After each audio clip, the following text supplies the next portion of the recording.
I've been sipping on ricotta, gon' pop me a bottle, pour me up a drink.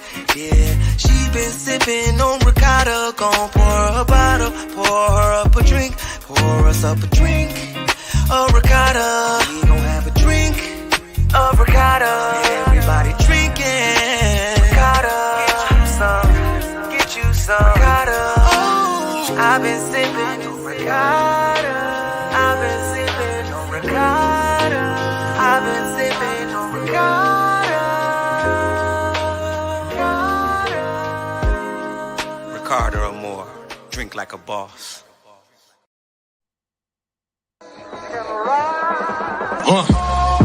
Yeah, black excellence. I am excellently black with intelligence. I am heaven sent. You are now tuned in to the Slick Talk with Scalez podcast.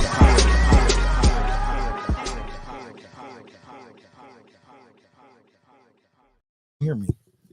Yo. Check, mic check.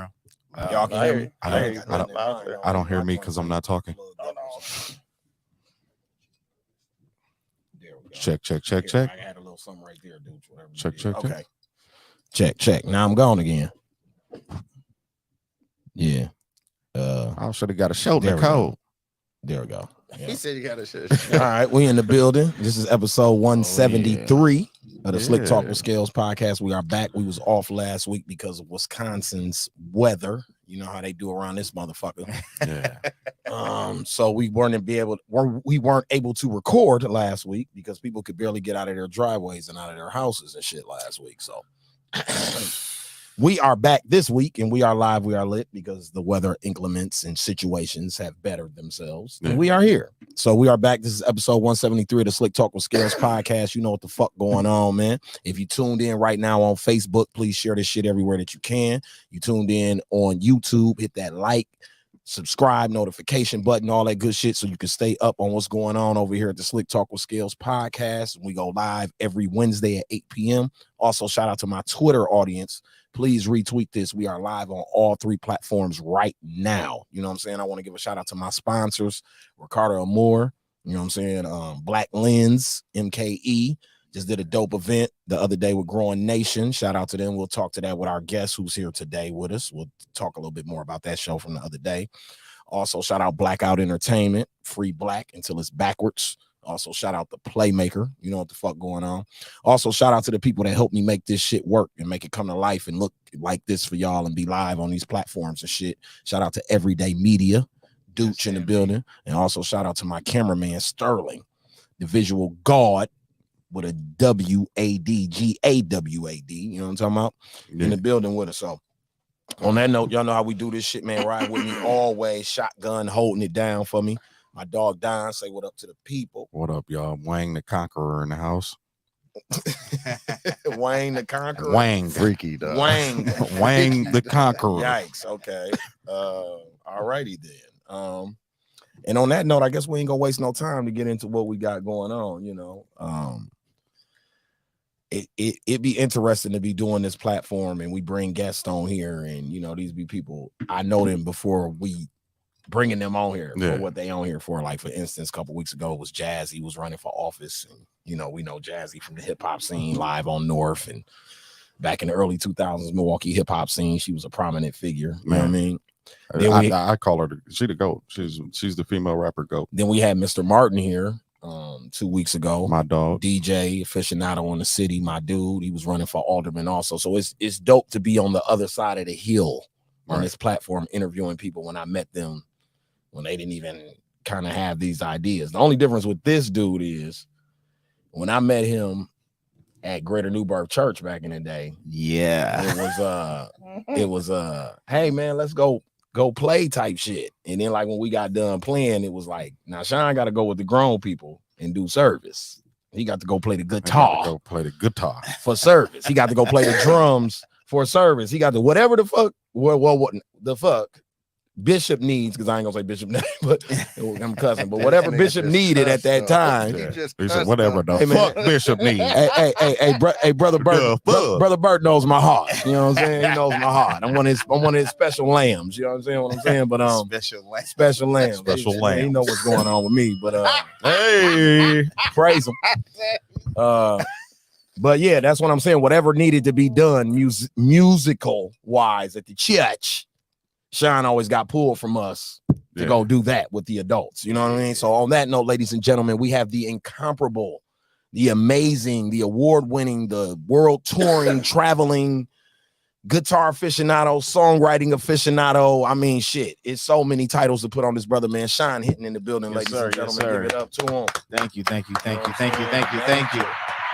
Oh, major look, man. You know what I mean? Major look. Thanks right for now. having me, man. Come on, Scalez. You know we go back. Yeah, man. I feel major. This dude about to be all on, Channel 4 and TMJ in the morning blend. He here in the ghetto with us in the trenches. Bro, I'm from the ghetto. I'm jealous because you grew up around everybody. That is kind of crazy, right? With my dad being who he was, and then from my childhood friends turning into who they are. Right. You know what I mean? From Rico Love to Sean Hinton.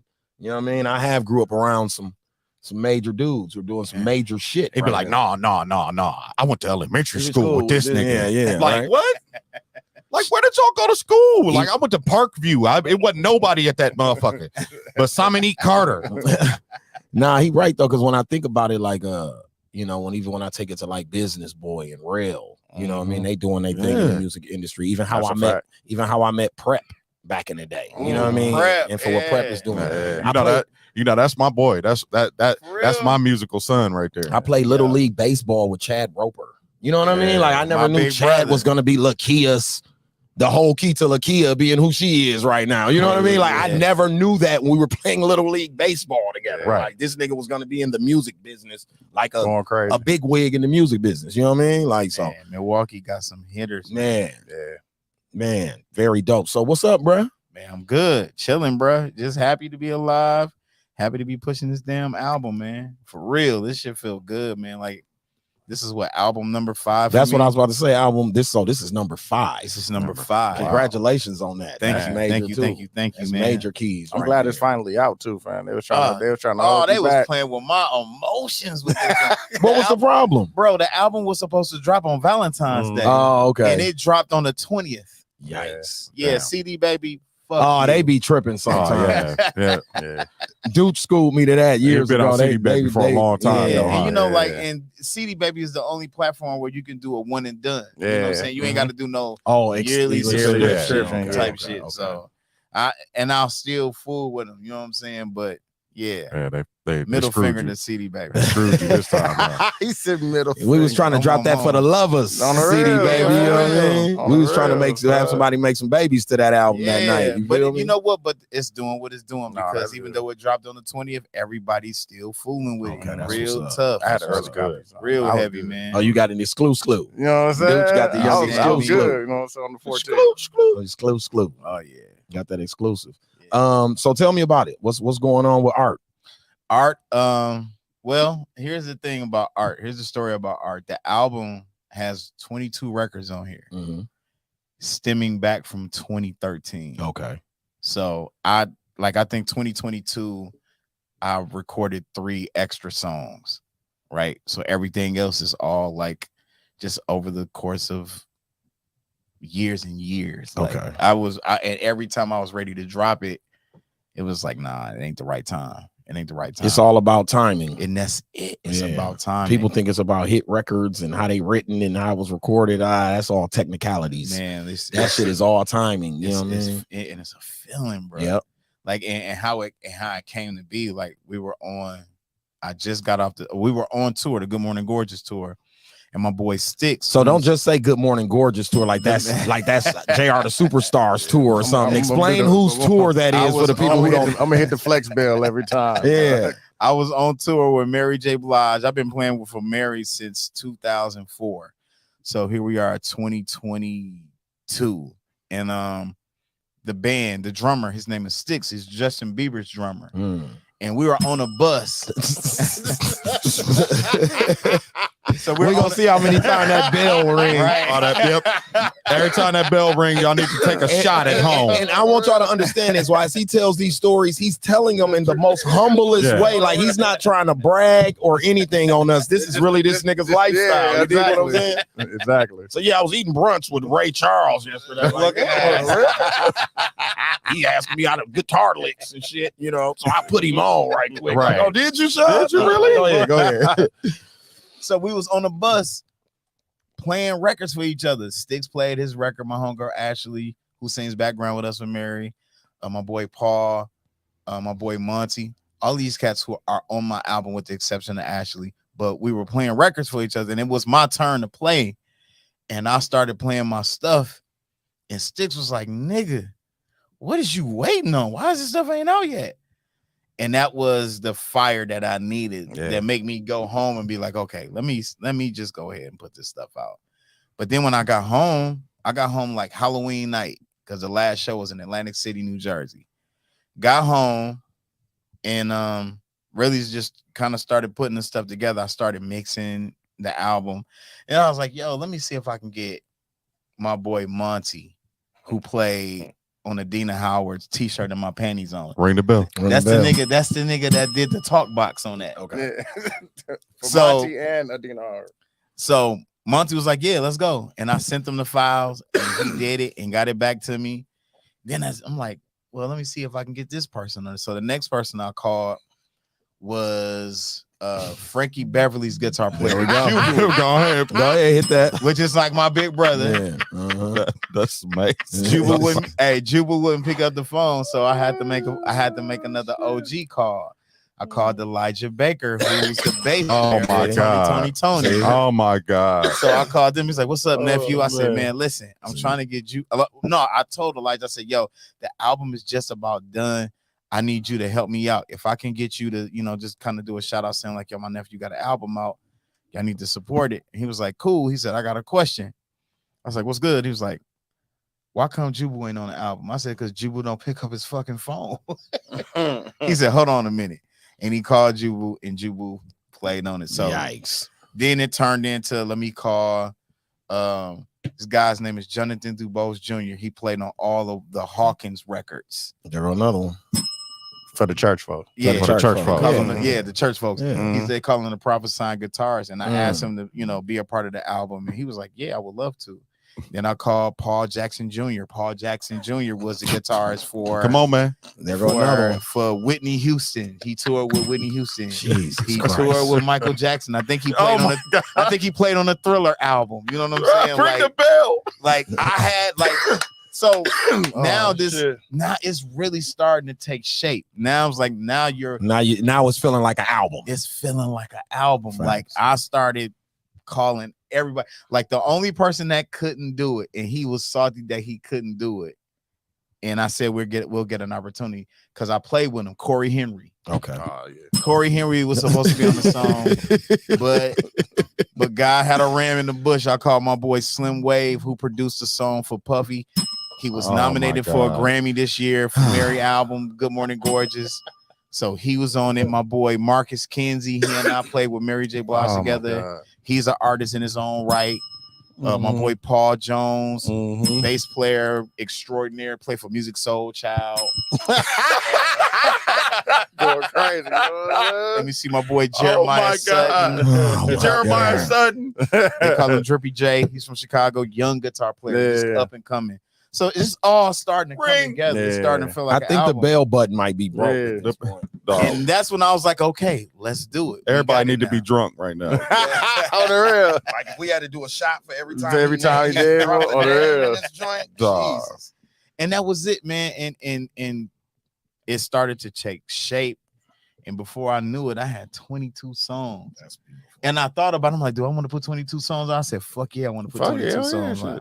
I do. And I got over 100 records that still I can drop an album every year for a minute now. Like, and I still work on music. And that's crazy, man. How do you just wake up in the morning and be like, I'm gonna make an album and I'm gonna call all the greatest All the all musicians. the Oh, greatest listen. musicians on earth. Yeah. Please and they're all believe. going to be on my Relationship, album. though. Please Yeah, believe that's it all was relationship. yeah, Well, it of was, course, but it was by the grace of God, bro. Yeah, I yeah. can't even cap, like, because these cats could have easily said no. And my boy Ace Boogie, my bass player, my Shout out brother Ace. Ace, he told me, he's like, bro, he's like, you actually just created a new blueprint, and everybody finna be asking how you did this. Yeah. How did you get these cats to do it? And Jubu told me when he sent me the files, I said, man, thank you so much for being a part of this album, man. Like, it means a lot that you played. And I was telling him everybody was on there. He was like, bro, you know why we doing this? He said, because we love you. Like, we really like you. You've been up top since you was a, I was in my 20s when I started playing professionally. Like, my first gig R&B wise was with Dave Hollister. Another one. I knew it was coming. Too. Jesus Christ. I was waiting on that because that's the origin. That's how this all That's the origin. started. That's exactly how it started. So it opened up a door for me to, put my city on, because I had to play with a chip on my shoulder because Milwaukee got such a bad rap, yo. That's a fact. Like, we get looked over so much. So You I was think green. you think that's true? You think that's true for musicians? Because I feel like they'll come get one of y'all Before they come get one of us. Yeah. You know what I'm saying? Like, to a certain extent, you know what I'm saying? Like, because we still have a lot of from the looks of it, to me, we still got a lot of proving to do. Yeah. Because you got to leave. Like, I left. So I think Yeah. that's the thing with the musicians. They get an opportunity to go shoot around in these arenas yeah, where they get a look. It's kind of like what's happening with high school basketball in yeah. Wisconsin. They AAU. We getting more cats to the league now because your son don't got to come through the usual, or your Yeah. daughter don't have to come through the usual MPS system. And you can snatch your kid out of school, send them to a prep school in Florida, and then LeBron or somebody get their eyes on them. Or you wait till you get old enough, like my boy Q. Shout out to my boy Quentin Q. Gullich, who's on the record. One of my students from Milwaukee High School of the Arts. I'm very proud of Quentin right now. All right, go on, hit that bell. Hit the bell. He That's moved the to thing. LA. Oh, my fault. 1500. My fault. 1500 or nothing. Right. And got with 1500 and nothing, and ain't looked back since. You know what I'm saying? He's a part of Lucky Day's band. If you know who Lucky Day is, he plays the keys and writes songs for Lucky Day. Oh no, let's go even further. For the Grammys, he MD'd for Lizzo. Yeah, he was Lizzo's MD for You the feel me? Like, Yeah. Milwaukee High School of the Arts, y'all. when Jay-Z and them did the little hip hop thing on the Grammys, he was one Yeah, of the, he was Oh, okay. part of the Yeah. God did. Okay, performance. okay. Yep, See what exactly. I'm saying? That's lit. See, like musicians slide up out of here. Like, What high school? that's why. But Where did you go to high school? Yeah. MHSA. You went to Arts too. I went to the Arts. Yep. Man, I should have went there. Nah, me too. When I worked there, it made me regret not going there for high Y'all, school. that school was so Dope. fun, bro. I'm sure it was. Like, though. I almost, Especially being a creative. Like, I was Yeah. getting straight U's in class because I was always in the music. Yeah. Every rep, every time, like, I wouldn't even go to lunch. I would go to room 125. Dino said he remembered you and Ellis and Paul getting the fuck off in the Every music room between dog. classes. Yes, sir. Every time. Yes, it was. And I was a drummer. I just knew I was finna. My claim to drummer. fame was drums, bruh. I knew it. I knew it. And then I got to LA with Dave Hollister, and we took a break. And I thought I was gonna get on the Dave drums, Hollister, and I got on the drums and did my thing, and then the keyboard player got on the drums and did his thing. Then the bass player got on the drums. So everybody just Everybody, and I was like, you know what? Okay, I'll just play guitar. That's it. Yeah. That was it.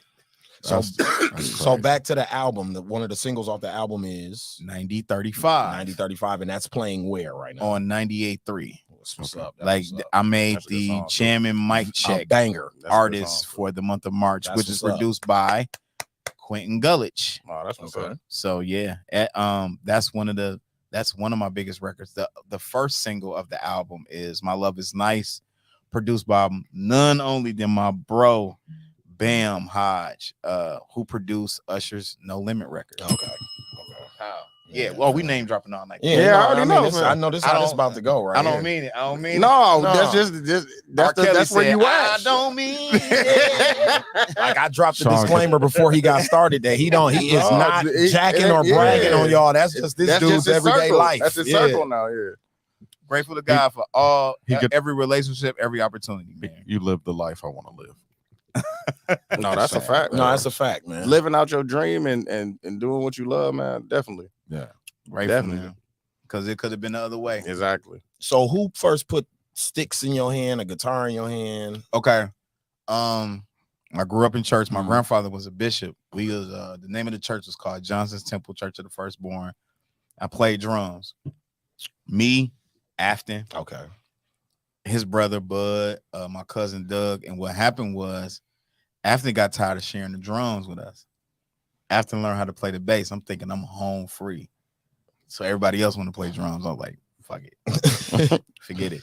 And I never forget. I went to Doc's Jury and Loan with my mama one day, and I saw this guitar in the window, and I was like, damn. And I was trying to learn how to play guitar for all of the wrong reasons, because I felt like it'll make me look cool and females will want me. Yeah. You know what I'm saying? Some Prince shit. On some Prince shit, for real. You ain't wrong. But then I got it, and my grandfather showed me my first 3 chords, and I was hooked, yo. At the time, the radio station was Hot 102. Bro, our bedtime was 8:30. I would be in the room. I would close the door, turn the radio on, and sit at the edge of my bed and practice. Like, what is he playing? She'd catch me, whoop me, and it was a reoccurring thing. So my mom was here right now. She lives in Missouri now. But if my mom was in this room right now, she said, yeah, he suffered for his craft. I did. That was child abuse, Mom, by the way. I guess it paid off, though, right? It paid off, man. And now I'm playing in church. My grandfather passed, so we was looking for a church, and then that's when entered Greater New Birth. Okay. I never forget, man. I told Bishop Bert, I was like, yo, man, I want to play guitar here. Before he was Bishop, he was Reverend Bert. He told me, man, I'm more so concerned about your soul than I'm concerned about you playing at this church. Okay. That was big for me. Yeah. But I ended up playing. But I played drums before I played guitar. Timmy Davis was a guitar player. He dipped. I started playing guitar, which opened the door for me to play for my cousin Neil Robertson, the Greater New Birth Mass Choir, Rodney Cunningham. Then from there, Growing Nation. Played with Growing Nation. I played with you. Who else did I play with? Cigarette Break, Black Elephant. So now I'm like 15, 16, 17, playing in bars every Sunday night. I think it was every Sunday night. Yeah, it was at Juniors. We was at Juniors every Sunday night with Growing Nation and killing. That was like my stomping ground, my breeding ground to develop my craft. And then that's when like even more doors started opening for me. I played honestly, my first technical real professional gig was playing with the Williams brothers out of Smithville, Mississippi. Melvin Williams, Doug Williams, like that's like gospel royalty. Okay. So I played with them like fresh out of high school. Then I came home because they was only paying me $300. That was funny. But then I met Rex, Summerfest 2002. Rex was playing for Jersey Ave. Okay. And Nissan Stewart. I don't know if you know who that is. Nissan Stewart was one of Puffy's hitmen, but he's a drummer as well. He was playing for Tweet, and I'm a drummer at the time. So, like, to meet one of my idols and he's hella cool. Like, I chopped it up with him, and then I was telling Rex, I'm like, yo, I'm just trying to make a name for myself in Chicago, because every time I turned around, somebody was doing a live recording. And he was like, yo, I may have a gig for you playing with Men of Standard. And I'm like, dude, for me, that was like, oh, I made it. Yeah. Playing for Men of Standard? Yeah. We overshot that one because the door that got open was the Dave Hollister gig. Okay. I was a medical records clerk at Columbia Family Care Center at the time. Rex called me on a Saturday. He was like, yo, I got a gig for you. You leave Monday, though. Called my boss. I was like, I quit. She didn't get a 2-week notice. I dipped, and I'm thinking like it's Men of Standard. I was like, so, like, what songs are we doing for the Men of Standard album? Rex was like, when you doing Men of Standard, he said, this is Dave Hollister. I was like, what? R&B? Yeah. Oh, come on, let's go. On the real. Let's go. And that was it. That's how that door opened for me. And from there on, man, like we did this Hennessy Privilege tour with Dave Hollister. It was Dave Hollister, Glenn Lewis, Kelly Price, and Black Coffee, which is his duo to Duo, boy. yeah, Remember that. While I was out on tour with Dave Hollis on his Hennessy Privilege tour, everybody from the other camps was asking me, like, what are you doing after this tour? I was like, I'm going home to try to find a job. Cause I didn't know that's what you do. That niggas just pick up and go, what's the next tour that's going on? Yeah. Blew my mind. So the first gig, the second gig after the Dave Hollis gig I got was Glenn Lewis. We did a show in Canada because that's where he's from. Yeah. Did the Canada Music Awards. Me and Rex did it together. And then I got home, and then I got the phone call from Kelly's, at the time, Kelly Price's husband, Jeffrey Roll. And he was like, yo, you want to do 106 and Park with us? Really? And that was it, bro. And that like, we were one of the first bands to play 106 and Park. Because that was a brand new show. Yeah. So that opened up a door for me to do that. From there, that's nuts. I did Tyler Perry's Why Did I Get Married play, because he wrote that for Kelly. Mm-hmm. Finished that tour. And then I get the phone call. My boy Swole at the time was playing for Mary, so we wasn't even playing with Mary yet. But we were also doing this gospel tour. Rex called me while I was on this gospel tour. This is 2004. And he says, yo, Mary just fired her band, and we knew who her band was. The illest band in the world. Niggas. Yeah. Talk like these niggas, East Coast niggas, for real. Yeah, for real.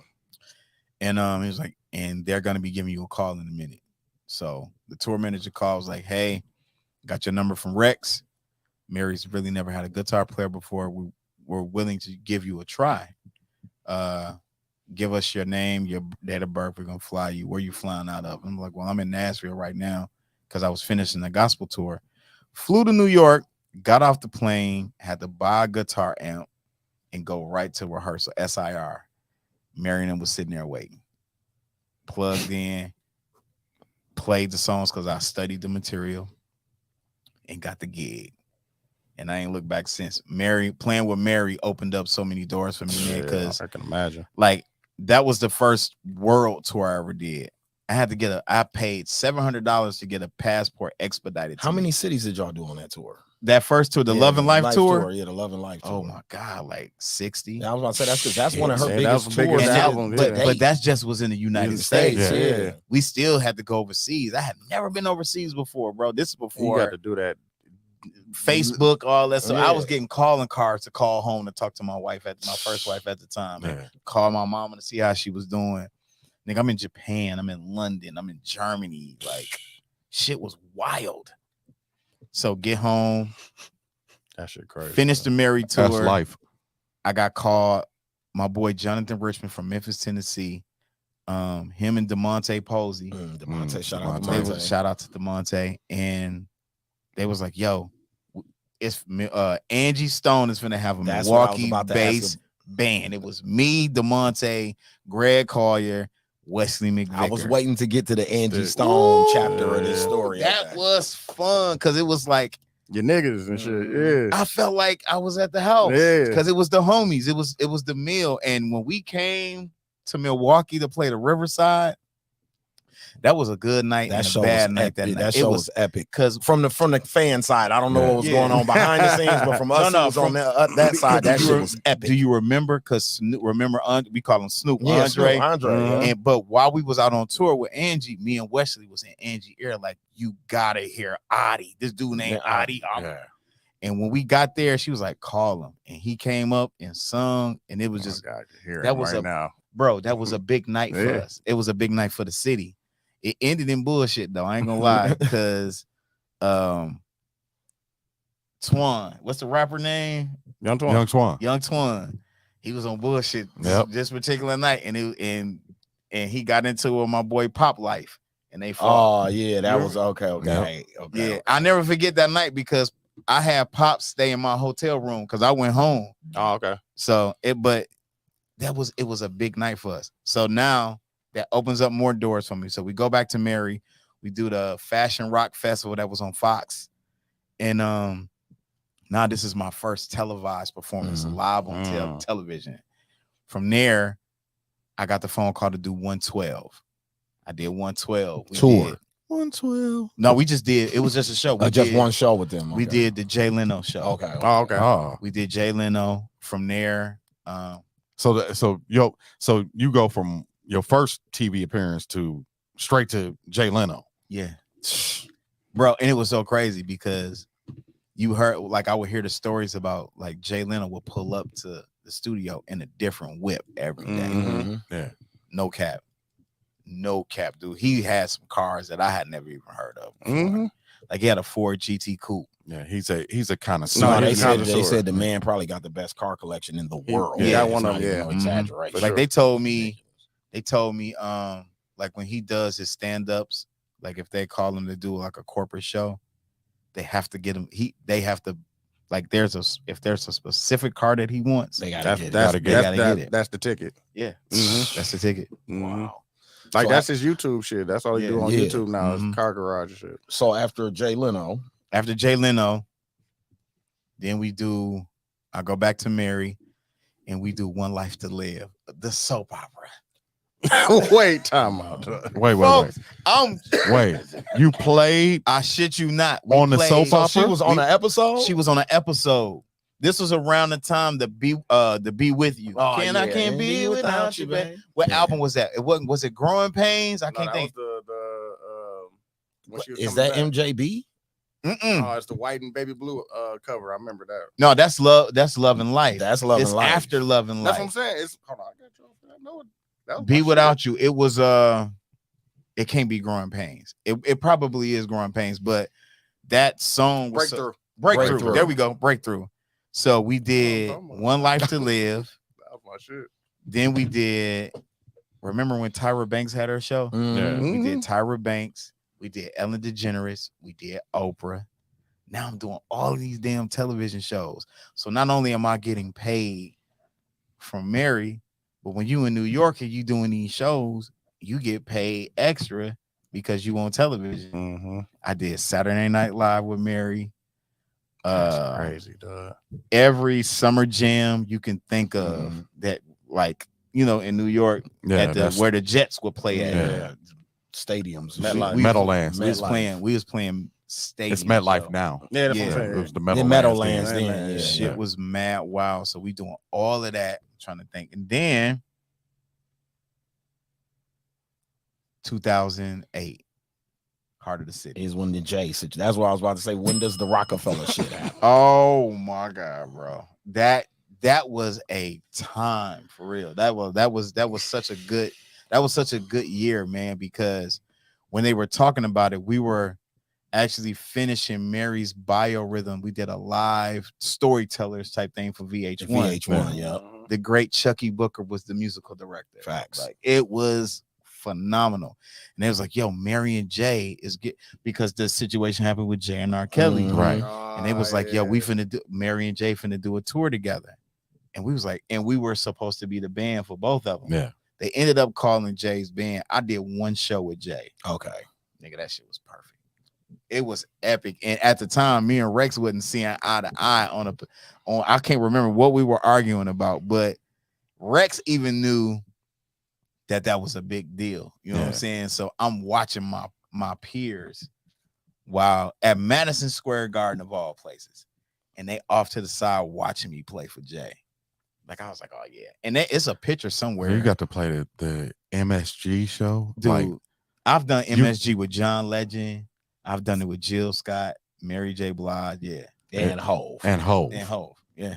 With God himself. In his backyard. In his backyard. Jesus Christ. No, that's crazy. So it's now like I'm doing countless television shows, still traveling back and forth like across the world, man, like across the pond. That's what's crazy.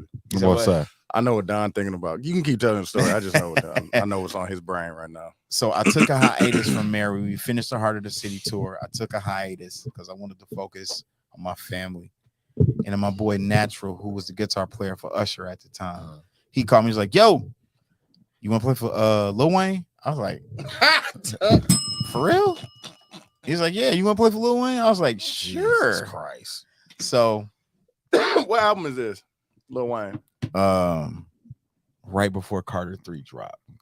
Okay. Right before So Carter it's between Carter 2 and Carter 3. Yeah. Yep. So when Had he gotten into the rock star shit? Not by yet. then? That's Okay. right after Carter Okay. 3. but he was on that shit. dipping his toe, like he was putting his he toe in was the he water. dipped Okay. he Okay. really dipped the toe in that shit for real. Okay. Like, so I get to Atlanta and we, just kind of trying to find the right energy with the band, and we caught it. We caught fire, and then they said we about to do the I Am Music tour, which was Wayne. It was all the Young Money. This is like right when Drake and was Nicki. popping, like the October's very own. Yeah. I was there when that shit was happening, dude. They had a tour bus. I think they had rented Timberland's tour bus. Wayne was on his. This is where he slept at, but it was also a studio bus, and his bus driver was his engineer. Yeah. That shit was That's so how he was crazy. doing 107. That's how he did them 173 features that year. Remember, he was featured on 173 songs in that one year. Him and T-Pain was going Yeah, crazy. he did it all on the tour bus. T-Pain was on that tour. Mhm. It was T-Pain, Carrie Hilson, Gorilla Zoe, Gym Nuts. Class Heroes, Oh yeah, I do remember that tour. That them? now, Yeah. now you said them. and that's when Carter 3 dropped, and then we found out that Wayne got a Grammy nomination. He won that Grammy that year for Carter 3. Yep. And we played the song that him and Robin Thicke did. Oh yeah, Nigga, that shit was so crazy because we had to wear tuxedos with red bandanas with handkerchiefs. Like, nigga, ain't no blood. What you doing, fam? Like, I'm not trying to get killed in LA. I got to go out there with Mary in a couple of weeks. You did. You know what I mean? Like, So the Wayne thing came to a screeching halt, and then Questlove from the Roots called me. He was like, "Yo, you want to play for John Legend?" I was like, "Sure." Hell yeah. Wait. So you heard him, nigga. Quest. did you hit the You bell got on to- John Legend yet? Yes, Oh, my man. fault. You got to play with the Roots, or no, I didn't get. Now, let me tell you how me and Quest met. Okay. Quest was MD and J for the Heart of the City Heart of tour. the City Okay. tour. Quest found out that my godfather, God rest his dead, Spanky, Alfred Chalmers, played on all like the Voodoo album. That's Yeah. my godfather on guitar. And I was showing him some stuff that Spanky had showed me on guitar. And when Quest heard that, and he found out that I was his 'Cause godson, that means he's a soul quarian then. Yep. Yeah, Mhm. exactly. so Quest gave me an album that had not been released yet, and it was Al Green's Lay It Down. Bruh. And Spanky is all through this album. And I was like, Jesus Christ, this is amazing. And that's how me and Quest developed our He relationship. just telling this story, dog. That's what's It's great. crazy. Bro. That's how we developed the relationship. So he knew, like, Quest had even did an article, and he was talking about me in the article and about Spanky. But now fast forward to 2010, 2009. Quest calls me. He was like, Shawnee Bizzle. I was like, what's good, man? He was like, you want to play for John Legend?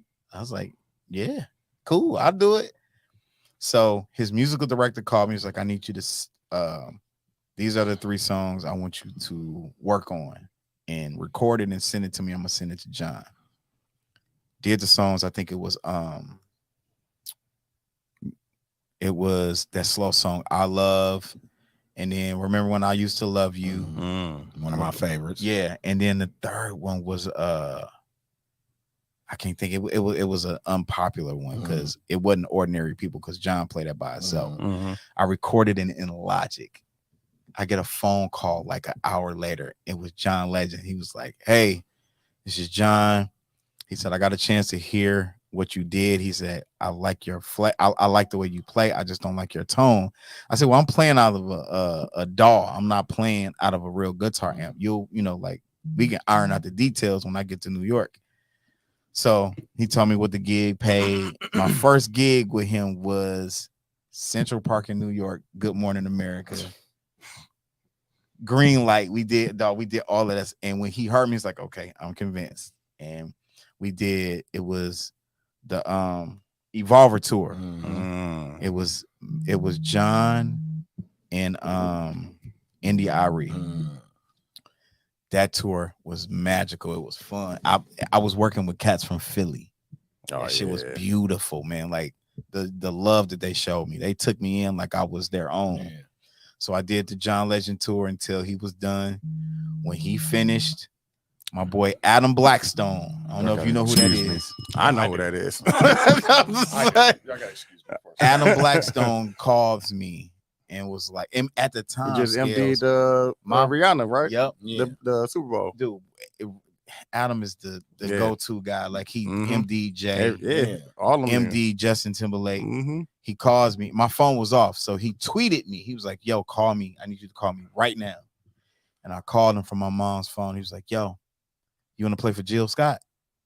See, I was like, "Absolutely want to play for Jill Scott."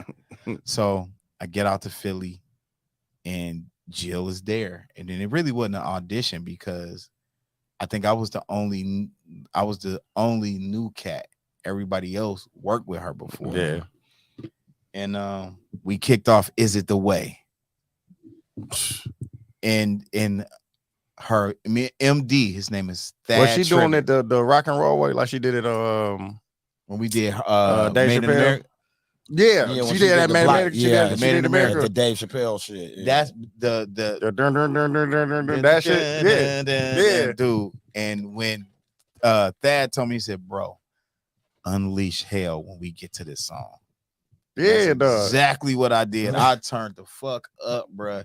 She jumped up out of her chair, walked up to me. She was like, "Nigga, I want that every night. Every night I need that." Cause man, I had something to prove. Cause I'm from a city that don't get no love like That's that. A fact. And the rest has been history. So from Dave Hollister. So Dave Hollister is what year? 2002.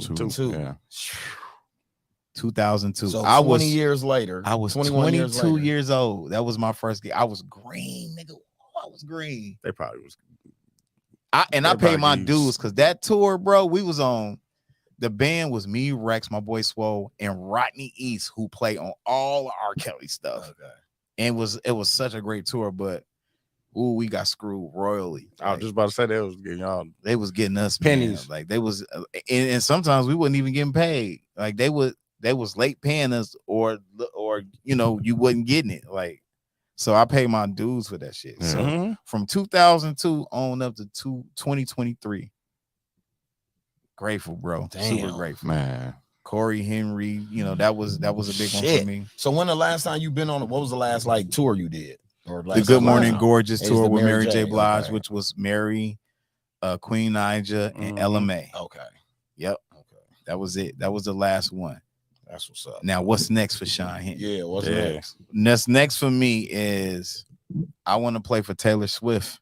Okay. You ain't wrong. I want to do Taylor Swift because I done did R&B. I was just about to say, I done did hip hop. I done did hip hop. I done did rock. Like I'm ready to do like I want to do her and I want to do Chris Stapleton. Okay. I wouldn't mind it. The Chris Stapleton is just right up my alley. You know what I'm saying? Like I would love to do that one. Oh, I forgot. I got to put one, a legend.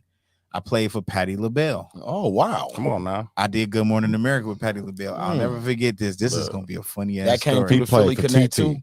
Huh? That came through the Philly Connect too. No. Oh, okay. It came from Mary. Oh, okay. It came from Mary's people. My uncle, I call him Unc, is Michael Huggy Carter. He was like, "Yo, Patti LaBelle is doing a couple of shows. Are you interested in doing a gig?" I was like, "Yeah." I hated that gig because I had to wear a tuxedo. I'm like, I had to wear a tuxedo with the fucking tail. Yeah. Like that was weak, but I did it. But this is around the time Luther Vandross had passed away. So you can imagine like the energy and the emotions behind everything that was happening, man. Like we did Connecticut we did Good Morning America that day. And then that night we had drove to Connecticut to do a show. You could tell she was, she wasn't taking it well. She was dealing with it as best as she knew how. It was a guy that was sitting in the front, right? We was doing, she covered Michael McDonald's I Keep Forgetting. And my man, this old dude was just looking at her, just standing up. He wasn't getting with her or nothing. I didn't take it as a show of disrespect. I think he was just mesmerized. In awe. And his wife was next to him. And Patti LaBelle was like, "Excuse me, ma'am, is he with you?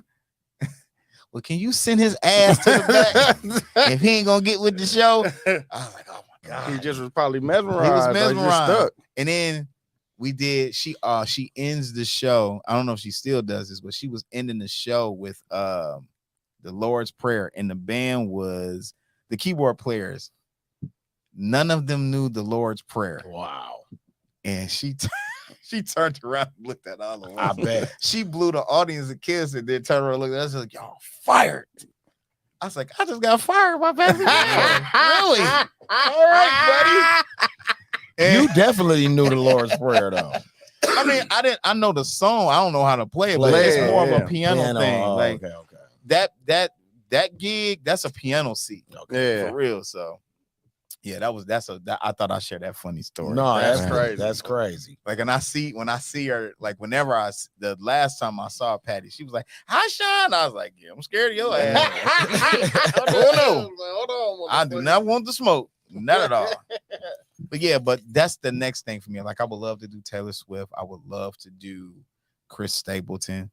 But in the meantime, in between time, I'm on me. Yeah. So I'm betting on me, man. Like, we going in with this one. This album out right now on all digital streaming platforms. This one's gonna get me and everybody that was a part of the album. This is gonna get us our Grammy 2024. I'm bringing a Grammy home. I'm bringing one home for best album of the year. Speak it into fruition, my brother. And I don't believe that. Beat me to it. Come on, I'm gonna get mine. Come on. I said I learned this. I watched this on Instagram the other day, and this Jamaican guy was like, "You don't believe your name is such and such and such, right? You know your name." So my thing is to believe is to at some point doubt it. Facts. I don't believe shit anymore. I know winning this Grammy. That's what's up. That's it, and that's it. That's all. So this is gonna be the one. I plan on touring off of this album. My band, I got the series. You got them niggas. I got the band of life helping me. Like my boy Rex, he's my musical director now. Like my boy Paul Jones, between Paul Jones and my boy Swole, he's gonna be on bass. My boy Kenzie, who's an artist. Like, we're talking about doing some shit together. So for people who follow you, is there a separation between Sean Hinton by himself and Sean Hinton with Shotgun? There is definitely a separation. Okay. Now here's that separation. Sean Hinton by himself, I'm an R&B nigga to the heart. Okay. Sean Hinton and Shotgun, I'm a rock nigga to the heart. Y'all do a lot of bluegrass. No, we do a lot of rock stuff. And blues. Like, it's rock and blues. Dude, 2016, we won 2 awards. We won the first award we won was the Local Blues Challenge Award, and we represented the state of Wisconsin at the International Blues Challenge in Memphis. Okay. The second award we won was the Whammy. We won a Whammy for best, and they called us the best rhythm and blues group. So that was our first 2 awards. Now keep in mind, I've never won anything. So to win these awards, it was like, oh shit, this is crazy. This is what it feels like. We went to Memphis to represent Wisconsin. And the thing was, we wasn't tripping. Like, we had already kind of made up in our mind, like, we might not take home, we might not win the challenge, but we gonna serve notice on everybody there. That night we performed, it was the last night where they started tallying. We had the competition bowing to us. And the band Shotgun is my brother. I heard you say, like, and with me, Shotgun, like, Jill Scott was the reason why I named the band Shotgun. Okay. She gave me the name. She was like, it gotta be like Sean Hinton and something with an S. And I was like, well, then my boys, we grew up together. We played around the city together. And she remembered, I always used to holler when we be on we'd get in the van, I holler Shotgun because I'm riding in the front. You trying to ride in the front. Yeah, for sure. She was like, Shotgun, them your boys, right? I was like, they're my brothers. And that's dope. So she actually named the band. She named the Shotgun. That's dope. Damn, y'all ain't got nothing but blessings when you got a vessel like the beautiful Jill Scott putting her blessings on what you got going on. Shit. Like, when you at home, like, dude, like, you know how Milwaukee niggas is. Like, the niggas like still try to rib. Like, I imagine trying to rib you is like the weakest thing ever. Like, dude got fired by Patti LaBelle, bitch ass nigga. You know, like how? Like, bro, your life is like touched by God. Yeah, facts. Man, literally. I don't get ribbed on no more. And plus, you know, I see a therapist now, so I'm able to call shit out now. I'll be like, all right, stop cutting me, boss. I'm good. Yeah. Right. But nah, it's all love though, man. Like I'm grateful, man. Like it could have been the other way around. Facts. Yeah. So to be able to still do this, I'll be 44 next Thursday. And I've been in this game since 2002. Yeah. Professionally, Professionally. hitting a check, on the road, gigging. And still not forgetting where I come from. Because Exactly. come on, Scalez, where we come from? We come from R&B Yeah, Live. exactly. So when I wasn't on tour, when I'm We home, was doing R&B live. we with doing me. R&B Live. Absolutely. In Merkin. Yeah, facts. For real. So like I don't forget where I come from. I still play around my city. Like this Friday, I'm helping my brother out, my boy Ace out. We're playing. I can't think of the name of the place. I'm gonna put it in. Like I'll let y'all know so y'all can come check us out. But shit, when I'm not doing that, I'm with Scalez again at Mr. B's Privilege. Yeah, nah, that's what I was about to say. A couple people done wrote that in the comments. And Yeah, people been talking about that. So yeah, I have the luxury now of working at a venue that came to me because one of the owners was at R&B Live.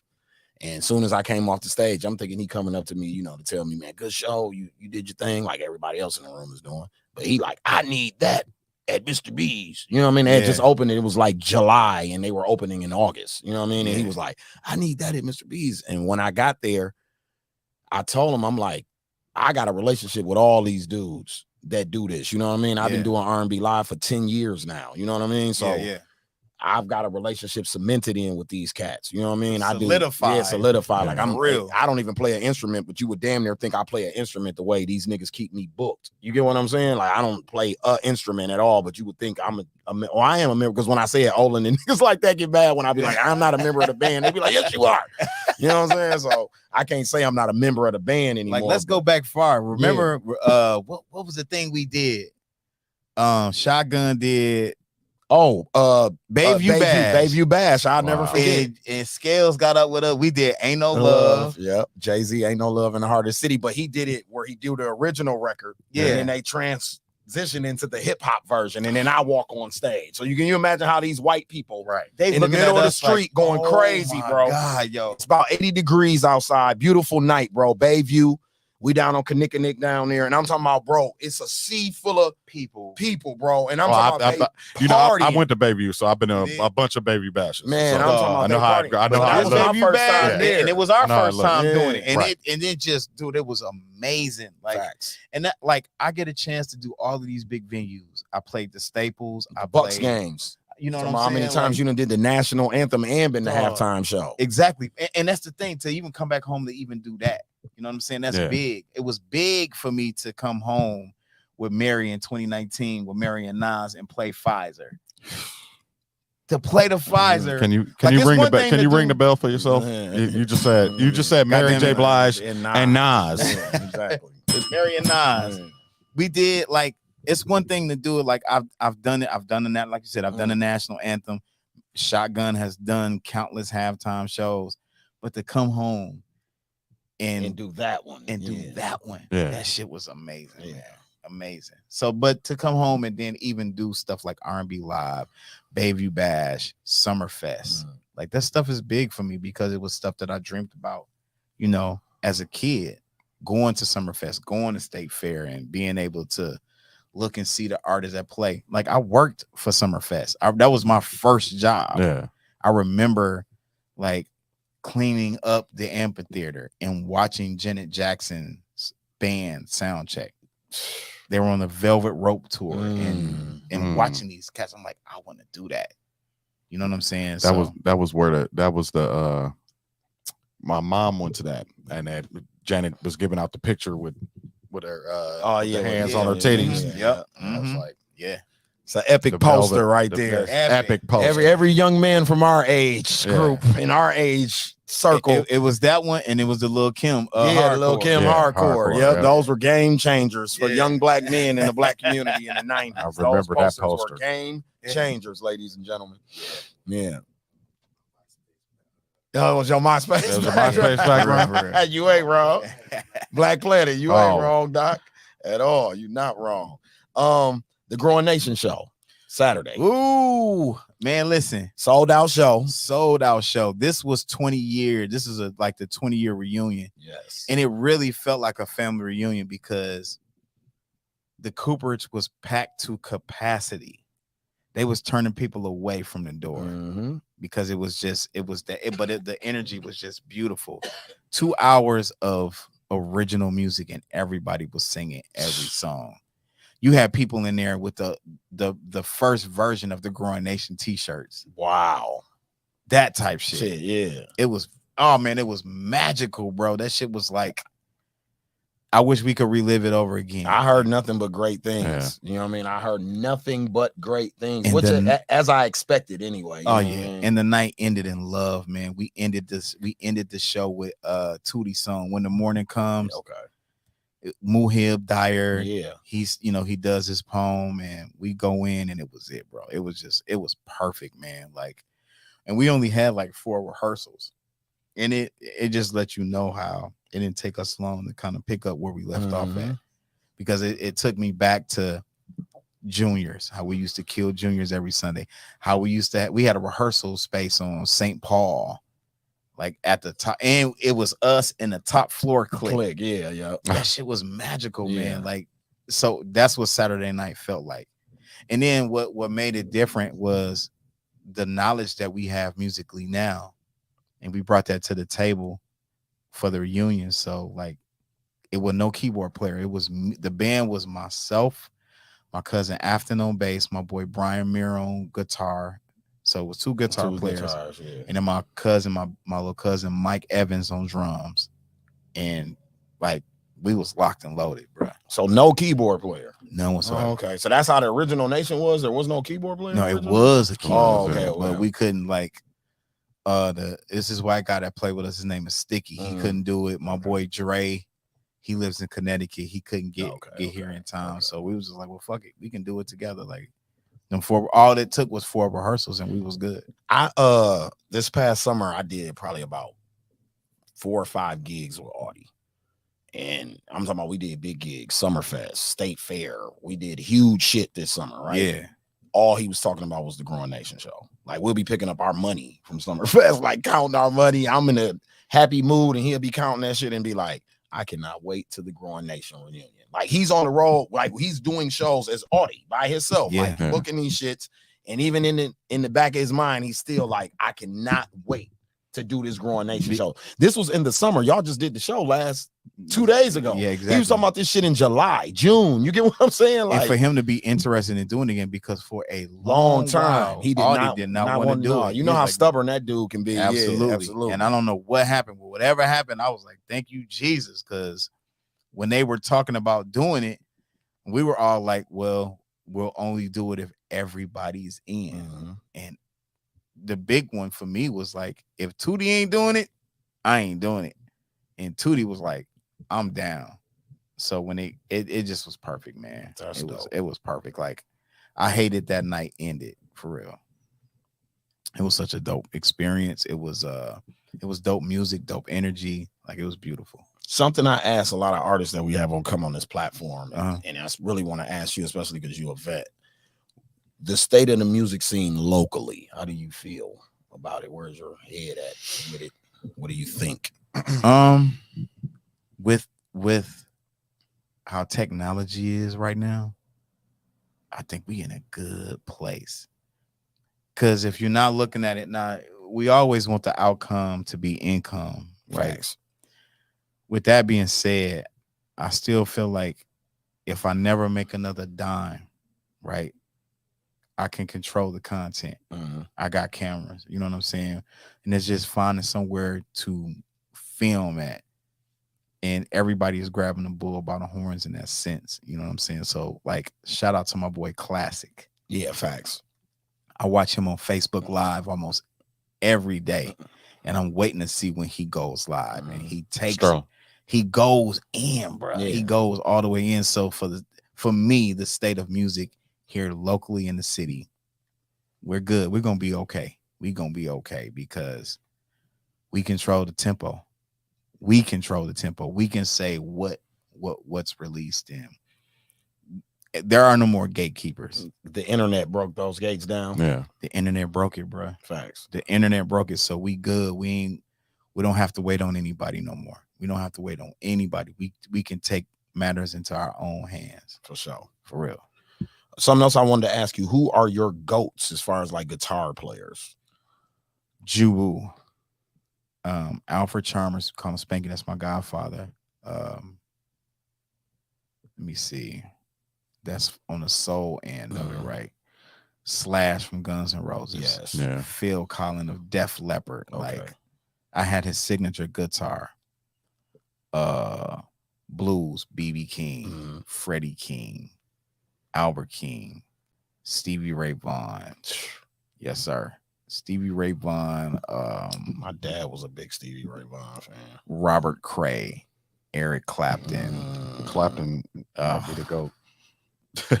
He might One of be my the favorite GOAT. songs from Eric Clapton is "You Look Wonderful Tonight." This is like the way he plays that song. Then, like, Eric Clapton is so wild, G. He got a song called "Cocaine."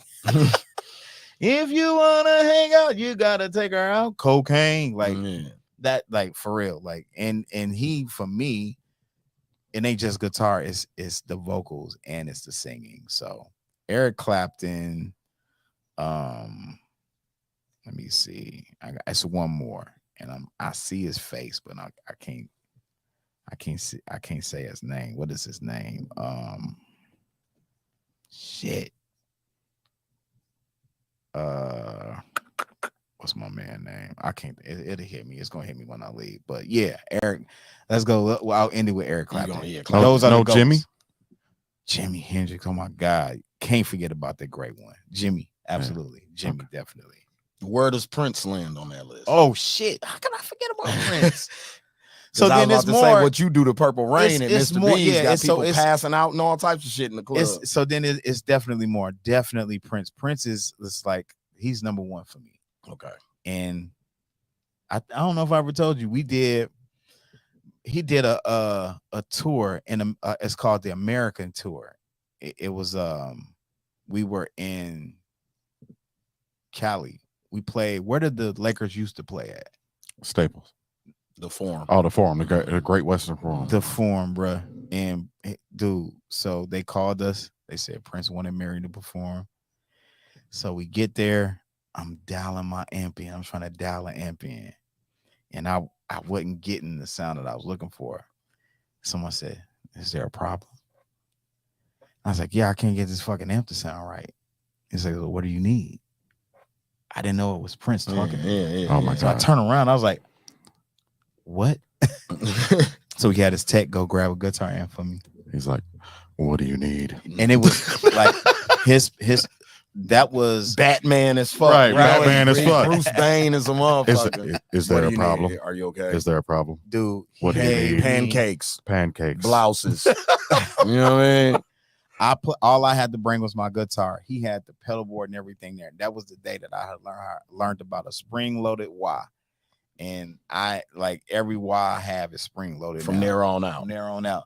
But that was a great experience. No, I never knew you got tips from Bruce Lee of Exactly. the guitar world. Dog, I never knew you met the sensei, the god of the guitar. I didn't know that. I never knew you met Prince. Crazy. I knew you were a big Prince fan. I knew he was heavily influenced on what you do, but I never knew that you got to actually meet him. I got to meet the dude was driving through the Forum on a 10-speed, bro.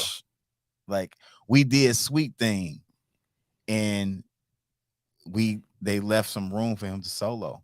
So when it was time for him to solo, this motherfucker ascends from the stage. His stage is the symbol. Right. He came right through that where the hole is. And I was like, I was starstruck, and I'm playing with Prince. Thought that shit was crazy. Man, that's wild. Crazy. So yeah, Prince is number one. Okay. Absolutely. John Mayer. That's who I was. John Mayer. John Mayer, dog. That I would love my boy, and I don't know if he's still on here. I'm on live on Instagram on my phone, but my boy Isaiah Sharkey, one of the coolest guitar players in Chicago, man. Played on the D'Angelo Vanguard album, the Black Messiah album, but he plays for John Mayer from time to time. I seen Mayer sit in with the Roots one time. That's yes, when sir. I knew he had it. Like, oh no, this dude is for real, right? Did you ever see John Mayer play with Jay-Z and his band when they doing you don't know what you're doing? Yeah.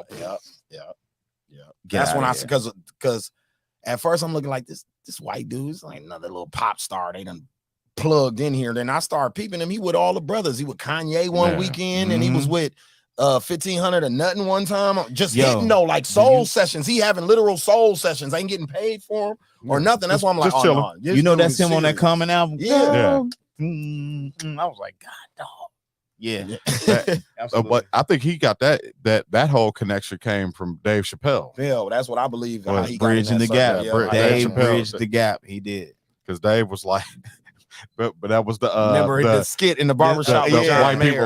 White people music. Yeah. They like guitar, black people like bass and drums. It's so funny because I play bass. I play at 2 churches. So the second church I play bass. The pastor's like, boy, you playing that guitar. I was like, this is a bass, sir. Yeah, exactly. But that's the thing, yeah. So even with bass, I wanted to ask you who your goats as far as bass. Pino Palladino. Okay. He's the bass player on the Voodoo album. Okay. But he was also the bass player for the Who. Wow. I forgot my man's name. That's the dude that sing Every Time You Go Away. That's him on bass. Yep, that's him on bass. So Pino Palladino, Afton, my cousin.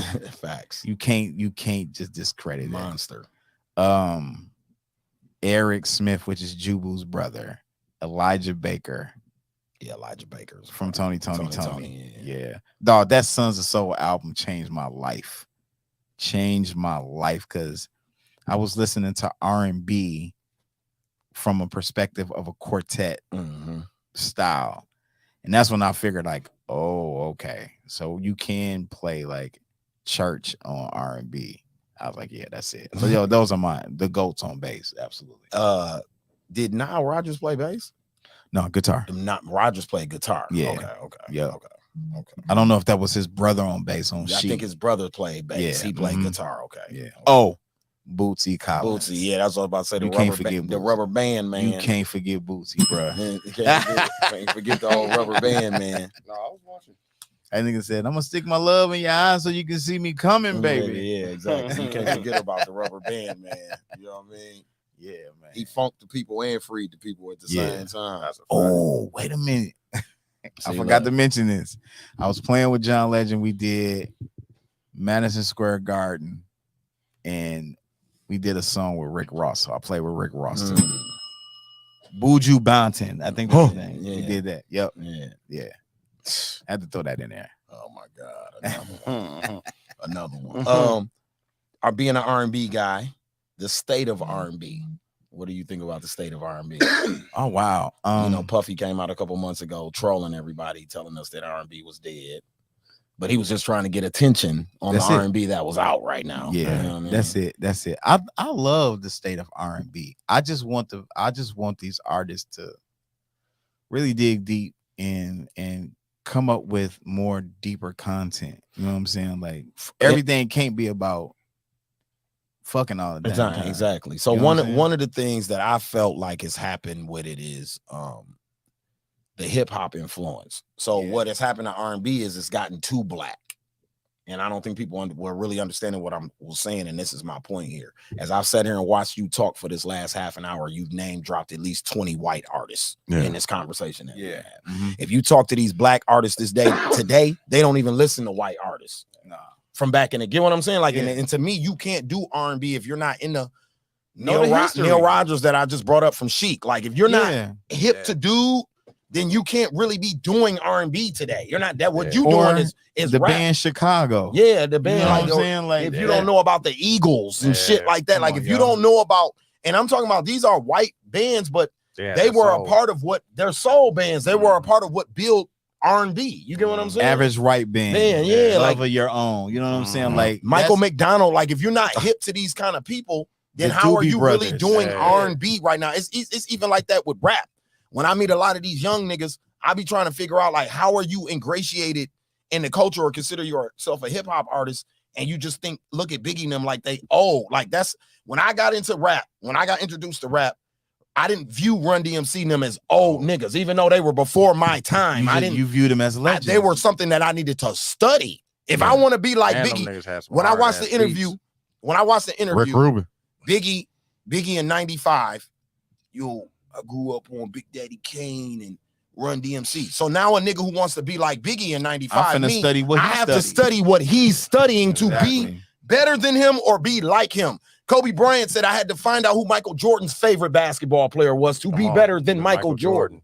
You can't just be like Mike. You got to be like the motherfucker Mike was trying to emulate, because that was the measuring or the bar for him. Yeah, exactly. You know what I'm saying? Yeah. So I feel like that's the problem with today's artists is there's a, like you said, bridging the gap. Like you and Don was just talking about, we have to do more of that with today's generation, because and they have to be interested. And they have to be interested, because it doesn't seem like there's an interest there, and that's why your lyrical content ain't exactly. It ain't up top. And it's I think it goes the same way with R&B, like you said, because they're not dipping into conceptual writers. Yeah, it stopped at R. Kelly. They're not looking at R. Kelly. They're looking at him on the surface level, where musicians like ourselves look at him from the musician side, where we know records he's covered that were by white people, or records that he flipped that weren't R&B records, and he made them R&B records because he knows his musical palette is so large. But in a capsule, you just look at him as the fucking dude from R&B when he was so much more. You get what I'm but saying? they don't know that R. Kelly listened to LTD. Exactly. Or he listened to Heat Wave. Shit like that. Shit.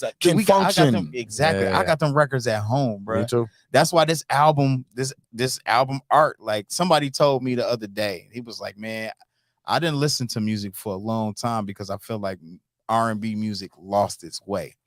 He said, this is a great body of work, because again, that's where I come from. It's like traditional R&B. To me, what you're doing and what Anderson .Paak and Bruno are doing is the same type of vein. It's based in the originality of what the concept of the music is, but it's got futuristic variations and sonics on it, though. Exactly. You know what I'm saying? Yes. So absolutely. it's still that LTD feel, but it's got a new age vibe type of vibe to it. Exactly. You know what I mean? Absolutely. So, Exactly. Yeah. So that's one I listen, because that's one of my favorite joints that then came out in the last 2-3 years. Soul Sonic. What them niggas did with that shit was game changing, bro. And I felt like your album falls right in line with that. You get what I'm saying? Like it for real art. When I listen to art, it took me to that vibe. The Soul Sonic it's not fair when you put Bruno with like Anderson .Paak, because Bruno has already been doing that.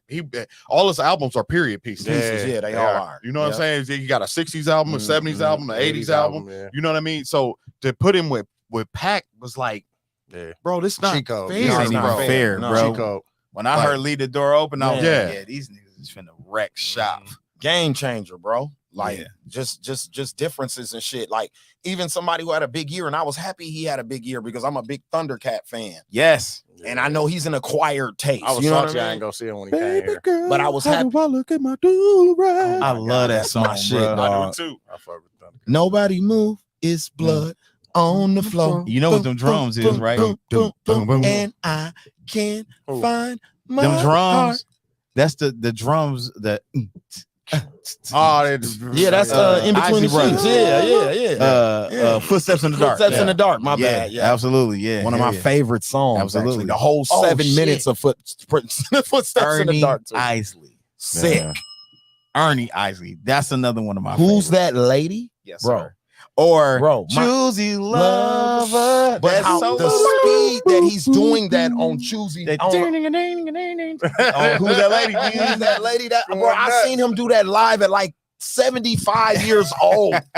Still at that speed though. Crazy, Like, though. Yeah. That shit glasses on, he moving like he's not moving, but his hands are moving that. That shit probably second nature to him. Now. I'll play for the Isley Brothers. I wouldn't mind. I'll do it because my boy Chris Payton, who's on my album, plays with the Isley Brothers. Lil Q play with the Isley Brothers. That's crazy. Yeah, absolutely. They coming here, right? Huh? They coming here. No, they're gonna be at Roots Picnic. The Isley Brothers? Yep, they doing the Roots Picnic this year. Yep. I just seen the flyer the other day for that. They doing the Roots Picnic. Yikes. Yeah.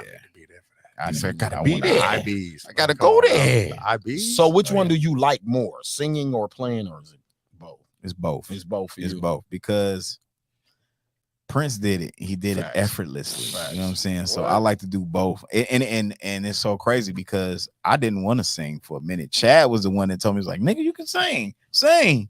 That sounds And I was like, okay. That's the same way I did tracks. Yeah. That wasn't done. That's everyone Yeah, Trax tell his like- story. That's how he has to tell his story. The same way he be like, it be scared. It was Scalez who said, "Why is this shit sitting in the computer and you're not putting this shit out? Yeah. What the fuck are you doing, brother?" That I'll never forget. I did this instrumental album called the Happy Hour LP. Sure, with fire. And we did Shank Hall. We did the release there, and Chad came through, and we covered a record. We covered BB King's "The Thrill Is Gone," and it was just something to kill and pass the time.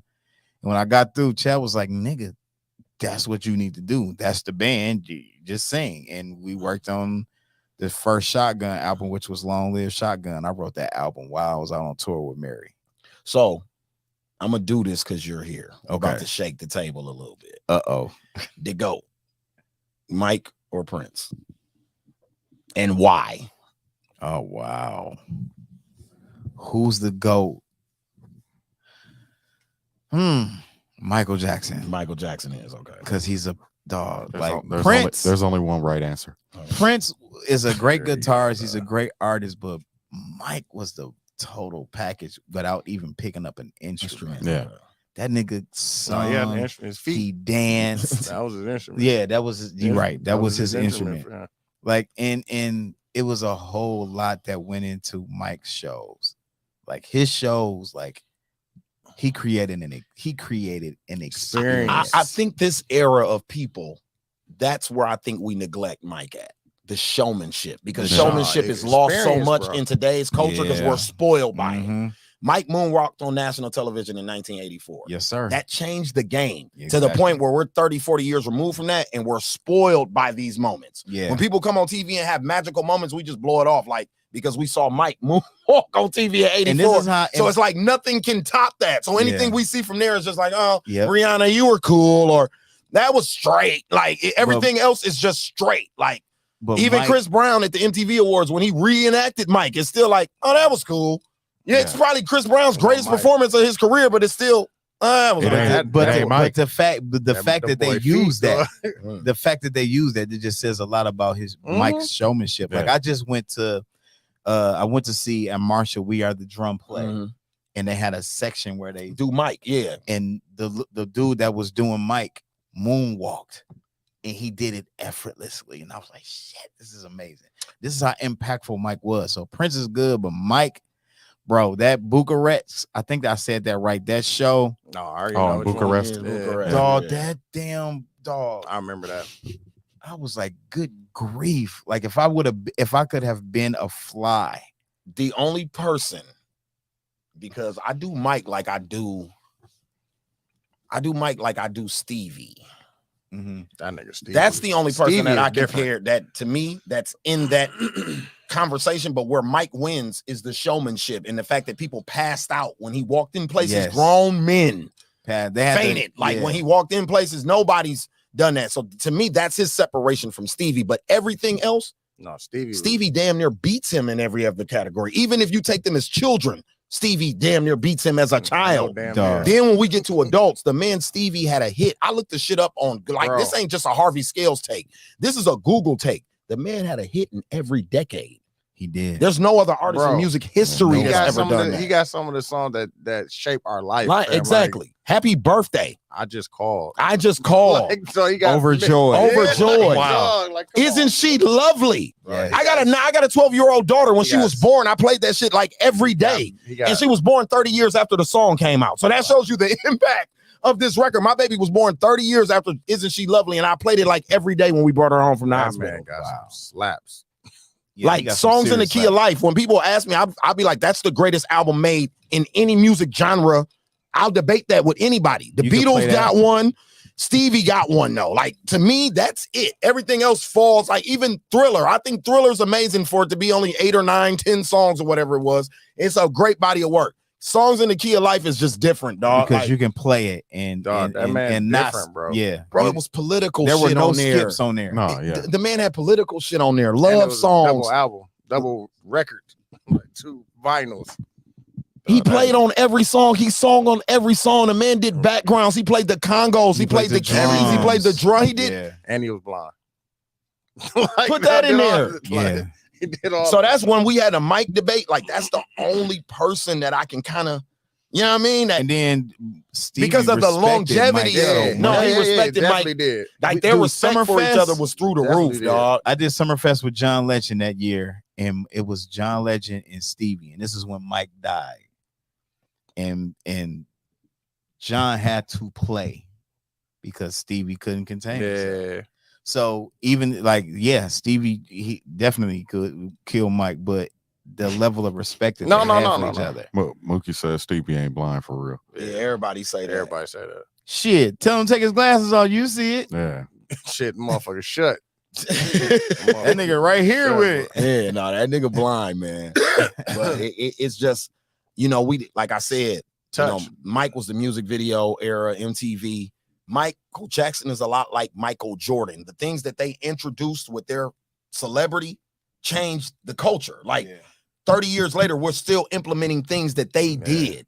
Like the fact that LeBron had to remake Space Jam is why you win the GOAT argument with Michael Jordan to me. Like if you take it out of the sports realm and you just go into marketing, you had to remake this man's movie. You get what I'm saying? Like the music video, black artist, the first black artist with a music video on MTV was Michael Jackson. Dude from Epic was gonna pull all the white bands' videos off of MTV if they didn't play Michael Jackson's music video. That changed music video. To this day, YouTube exists because of the music video, because of Michael Jackson in 1984. I just seen a video of him Dance Machine. That Bro, boy was moving. Bro. I was like, You talking about the live, the actual music video? No, it was like a live performance, bro. Oh my God. I be watching him. I go down these rabbit holes of 70s Mike. Late 70s Michael Jackson is different. And when it was him and his brothers. That's what I'm talking about. When it was the Jacksons and then we go into the Off the Wall album. That little stretch right there, bro. Off the Wall. It's different, my nigga. Dancing Machine, he danced the entire song. He was going crazy. How do you sing, lead, and then dance the entire record? Like his brothers were taking breaks. He never stopped dancing the entire song. He was dancing his ass off in that song. So that's why even in this era, when we talk about like battery, when they talk about like when people be like, how y'all comparing Beyonce to him? She's the only person that still embodies the showmanship that Mike used to bring to the shows.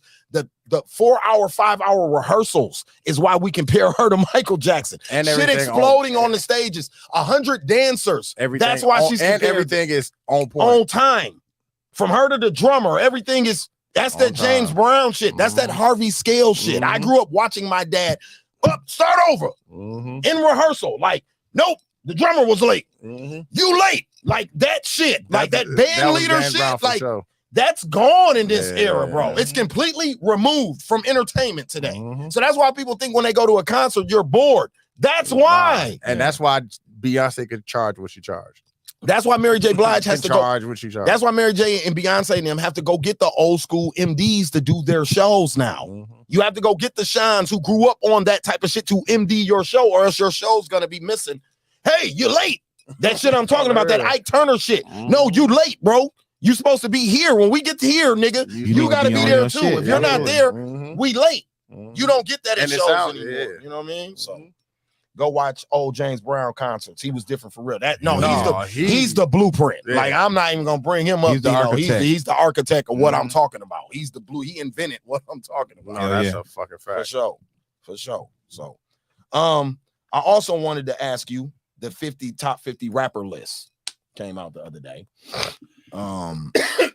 Jay-Z was number 1. Okay. Lil Wayne's upset because he came in 7th. He felt like he should have came. He should have been number one. Which recently is weird to me because they did this list probably around the quarantine. Jay came in number 1. Lil Wayne co-signed it. I think Wayne came in 5th. Fifth on that list, and he co-signed it. But now today he's pulling back that statement. It feels like he should be number 1. And they was like, "What about Jay-Z?" He was like, "No, I should still." I fuck with that. I'm not mad at your confidence. I'm not mad at that either. But it's all because it's Jay. It ain't real. Because it's Jay. At first I said, but then I thought about it. I'm like, Wayne, that's what you gotta say. I think that's kind of what you gotta say. And don't get it twisted. I like Wayne. I like his style. But Jay, man, he just cut hella different. Yeah. I think everybody's starting to do that because Jay he don't drop as much anymore and shit. And then the God Yeah, did. so now they wanna Then they're come- on they wanna both come on get it. God did together. You know what I mean? So it's kind of like That's why you heard Nas said the same shit. yeah.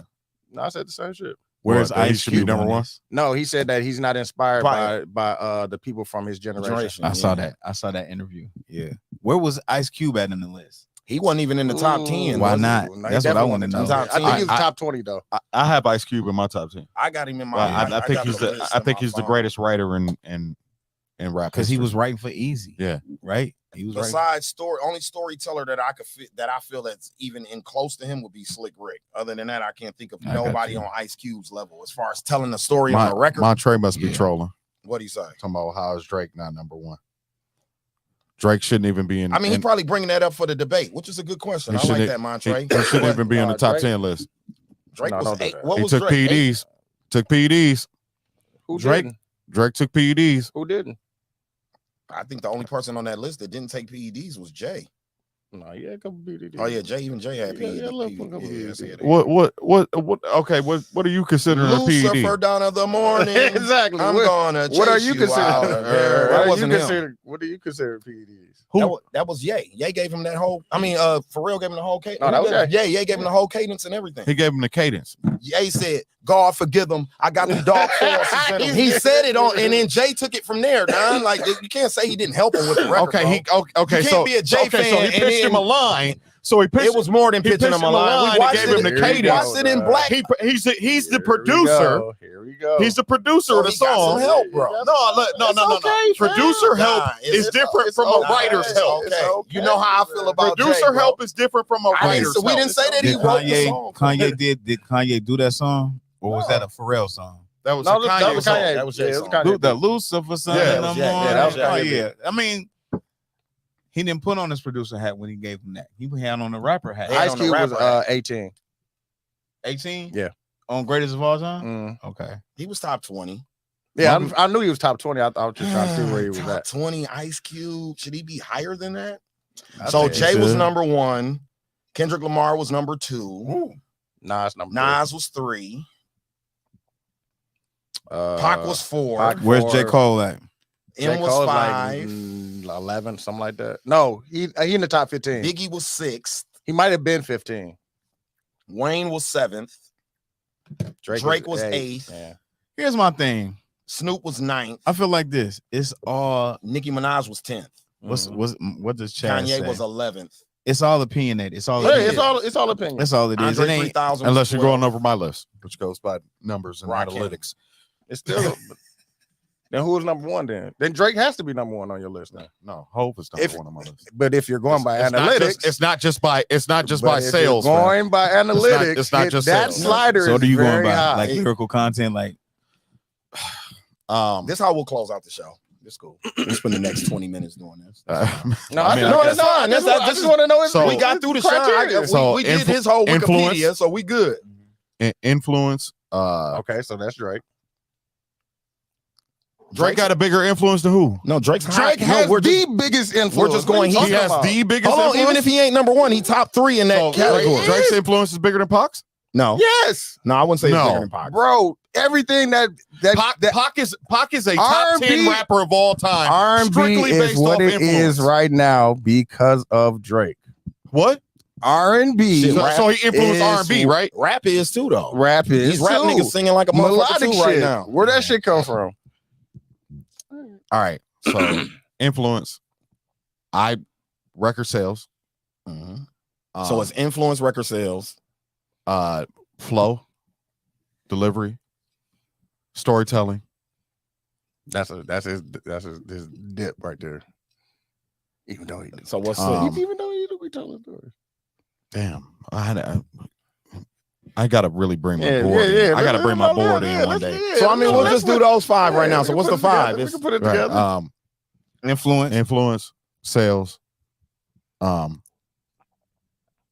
But we'll call flow and delivery the same. same. We'll put them in the same thing. Storytelling.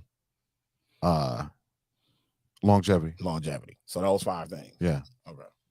So we'll start with Drake. Where does Drake land in these categories? He does not fall in the top. You can't. Okay, so I disqualify any rapper who somebody else wrote their song. Okay, time out. We're gonna take that asterisk off. So we take the if we taking the asterisk, we're taking the asterisk off just to let him compete in this debate right now. We'll save that for the board. I've never considered Drake anywhere. So that's what I'm saying. We about to do it right now. Okay. No, So- you don't got to. Fam. No. We're gonna do it right now because I want to do this about Drake, especially because there's a lot of people who feel like Don feel. Pusha T, one of my favorite rappers, feels exactly the way Don feels. know. So what's the first? What was this? Well, No, I want to hear the top 5 then. Yeah. So if we're going by so influence number 1 is Pac. And basically, so if you're the top of that category, you get assigned 10 points, right? You're at the bottom of the category, you get 1. So Pac would get 10 points. LL Cool J would get 10 points. Rakim would get 10 points. Lil Wayne would probably be like 9. That just because not saying that his influence is not great. Bro, look at me, look at Dude, and look at Sterling. Look at me, look at Dude, and look at Sterling. Look at Jay-Z's head. Bro. Bob Marley and Lil Wayne influenced the dreadlock. Right now in the 2000s, we are doing this because of Lil Wayne, bro. Face Like tattoo. that's not even like a debate. We don't have Young Thug, we don't have NBA Youngboy, we don't have half of these niggas that's out right now if Lil Wayne isn't a person. 90% of the artists right now don't okay, exist. so Drake doesn't okay, exist. so if you want to give Lil Wayne, Lil Wayne 10 points in influence, fine. To me, he's fine. right behind Pac as Fine. far as influence. Yeah, bro. That's yeah. We're talking about the culture of the music, this artist influence music, or simply talking about like So when I say influences, I'm talking about babies.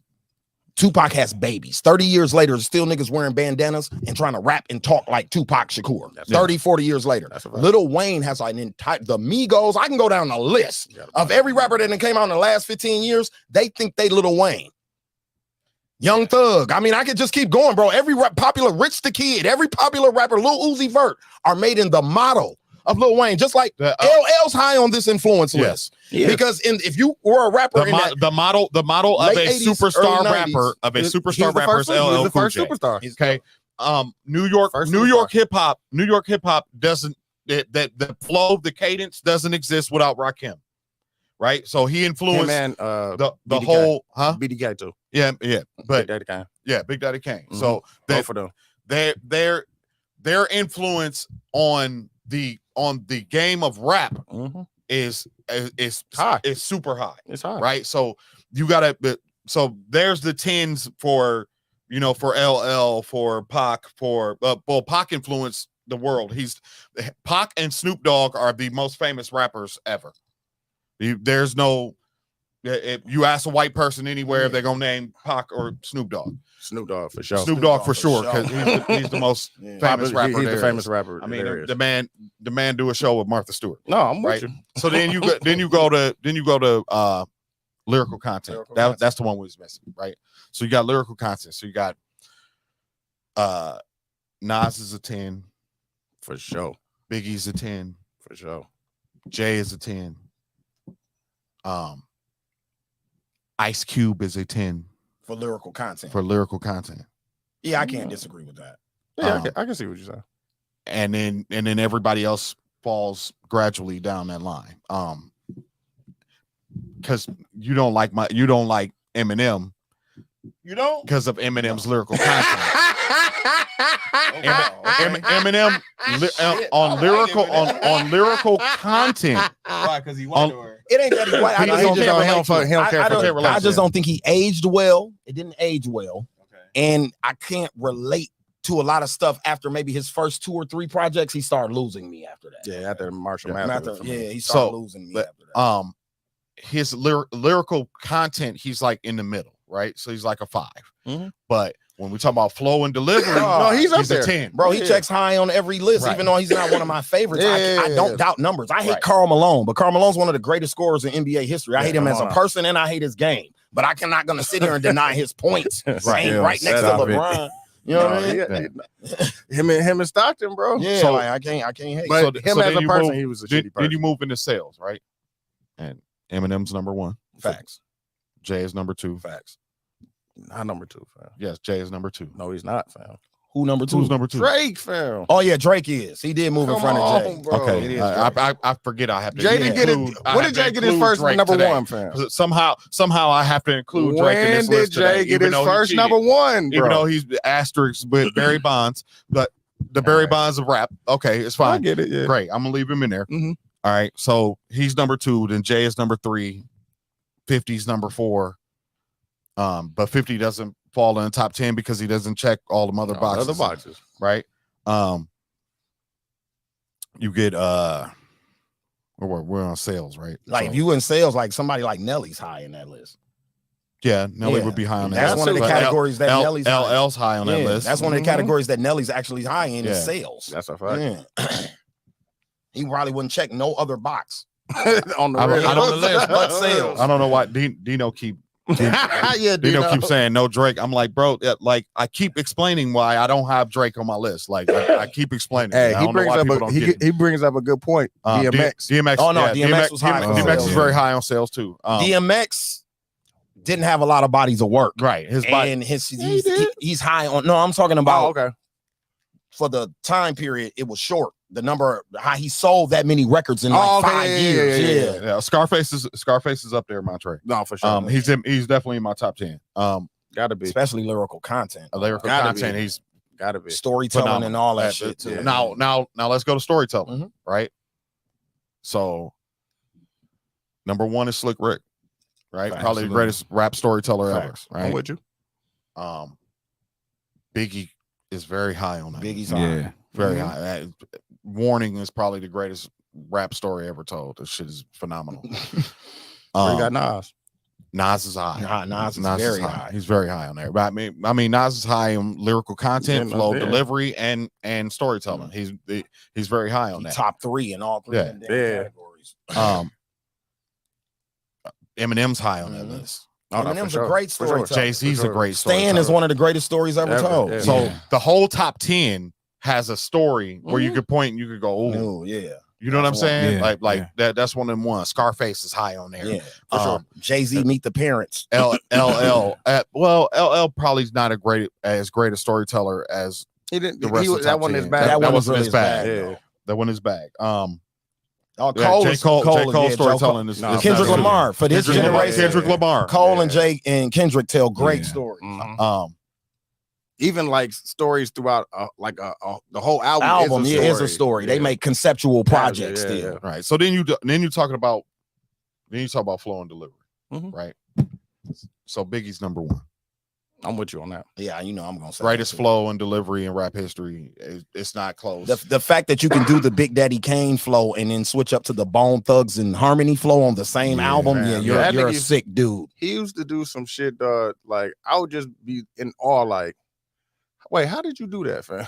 Like, how did you split the bar? Yeah, Like, how if you we- split a syllable and wow, if that we're shit was going by amazing. if we're going by opinion and we take all the factors out, Biggie's the greatest rapper to ever that's why I live. That's my always say favorite. that. I always say He's that. he's the greatest rapper that ever lived. The fact that- Technically, the literally, technically, technicality. from a technical standpoint, Biggie is the greatest rapper And he has there sales, ever too. was, and he has the sales, And he has sales. and he checks every He box checks every- with 2 albums, high. Yeah, with 2.5 high albums. Yeah, I'm Because with that's you. all he got right Yeah. now. Right. That's all he got, bro. He's got 2.5 albums and checks every box. There was a time where the conversation was Biggie or Tupac were the greatest rappers of all time, and Tupac got 35 fucking albums Yeah, exactly. against Biggie's Yeah.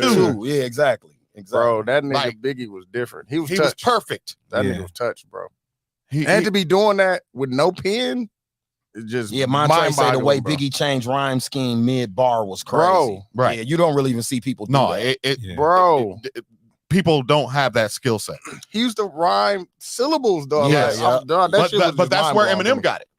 Facts. That's where Mhm. Eminem got it. So Mhm. Eminem he can rhyme the word orange with something because he's just gonna rhyme Break the the- syllable. He gonna break the syllable down. and Yeah, right.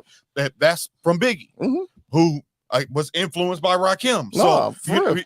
And Big Daddy Kane. So Yeah. that's why the list I ain't the gonna- list has got to go a certain I way. ain't gonna lie. Sin brought up another good storyteller in the comments. Juvenile's a Juvie great Cole. storyteller. Great bro. storyteller. Great I like storyteller. that on the real. Juvie's a great story. But like if you add context to what you're saying and not just what you like that top 10 is pretty solidified. Like it's hard to break into that top 10. No, I'm with and you. because Drake used PEDs, that's why he never makes my top 10. Is Andre 3000 in your Andre top 10? 3000 is absolutely in my top 10. He might be my top 5, bro. Okay. See, and then there's people who want to leave him out of the debate because he was in a group. Yeah. You see what I'm saying? Yep. They exclude him from the list. They be like, well, he was in the group. He was different. Oh, okay. Well, Method Man was in the group, but Method Man's top 15. He can stand on his own. No, for sure. Yeah. And he's shown that after being in the group, like when all his features and all that stuff. Like, bro, come on, man. Like, you know, that man's special. If you looking at you looking at from a group standpoint, okay, if Wu-Tang is the greatest rap group ever, then the standout guy was Method Man. That's a fact. That's why Method Man's top 15 in my book. He's so close to the top 10. And his breath control. Oh, yeah. That nigga. Come on, man. Ridiculous. Bro, Come on, Cheerio played Rockefeller not Rockefeller. Microphone checker, swinging for a lecture. He played that at Mr. B's the other night. I forgot about that, and I'm standing by the speaker just listening to Method Man's breath control. Like, how is he getting that out like that, bro? And he smoked weed. Iron Lung. Iron Lung. Iron Lung. Man, listen.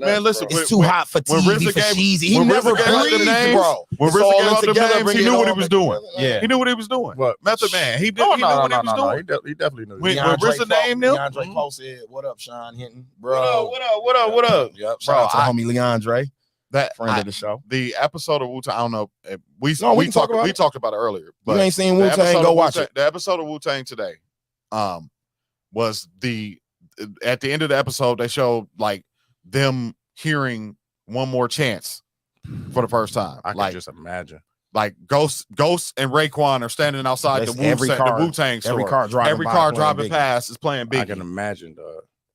I told Scalez, I said I had goosebumps because we never really had that moment here where we's like, you know, we all creatives and we making music and a nigga roll by and he playing the new Ray Rizzy and niggas like, what's that?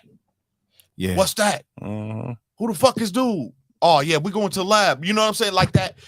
If you don't, if you ain't lived that life, like the music making life like we have, you don't understand. Like that shit gave me goosebumps. Like I was damn near, I had to call him like ASAP. Like, bro, like, did you see that shit? And I felt the same way watching the episode, and especially with me knowing the history of Wu-Tang and how that album came about and where they head was at, and Puffy had just remixed. Okay, so you got to think about it. At this time, the biggest Wu-Tang record is not even produced by the RZA. It's produced by Puff Daddy. You lying. Yeah, it's the Mary J. Blige. All I Need. He remixed. Method Man was able to go on his own tour without the group, got a record deal from Def Jam and all types of shit just because of that song. Okay. That wasn't a Wu-Tang record. No, so the original version, the beat go bam, bam, bam, bam, bam. You know, we done did it before, and then we cut into the R&B version. You done did it with me before. Yeah. But so that was RZA's version. It did okay at radio, but when Puffy came with the Tammy Terrell Marvin Gaye flip, that shit took over radio. Was the number one song in the world. Took Method Man out the group. It pretty much took him out of Wu-Tang and made him his own thing. Like it plucked him. So at that time, nobody from Wu-Tang had a record bigger than that. No. So as Raekwon and Ghost, they getting ready to do the Purple tape, only built for Cuban Links. They getting ready to do this album. So they hearing One More Chance riding by. So that's why that album, dude, got so many soul samples on it. Yeah. Because they was looking at what Puffy was doing with Biggie at that time. Like RZA, we need more soul samples. You get what I'm saying? So that's why you got Sometimes I Feel Like a Motherless Child and all that type of shit on that album. Because they were dipping into that soul sample bag, which RZA had. You know, his shit was kind of original boom bap. He hadn't really sampled much. Weird. That nigga he was touched too. No, he was weird. Yeah, he was super weird. To see that moment on film, or you know what I'm saying, like to watch the thought process of these niggas hot. These niggas the hottest niggas on earth. Go back to the lab. We got to go back to work. Yeah, we got to go back to the lab, bro. That's They kept you honest. What It's like, was let's go that? back in. Yeah. Hell yeah. Like Ghostface girl pull up playing the shit. Yeah, exactly. He tell her like, you know, you ain't supposed to be listening to Wu-Tang shit. She like, I yeah, want- all right, this the hottest song in the world, nigga. Right. Real. I ain't trying And to it hear that was, shit. though. No, It was. It was. That was a game changer. Like to That just remix? Yeah, that was a my game Lord, changer, bro. Hell yeah. coming up when we all came up the same time, right?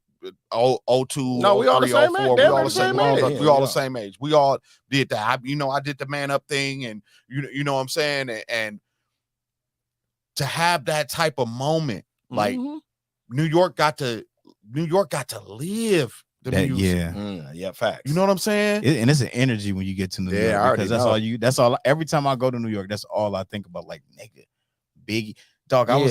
I've worked in that studio where Big got hit at. Quad, you talking about Quad? Yeah. I mean, where Pac got hit shot. at. Yeah, Quad. I've worked in there before. So it's like it's an energy whenever I you already get to know, New York, you be dog. like, shit.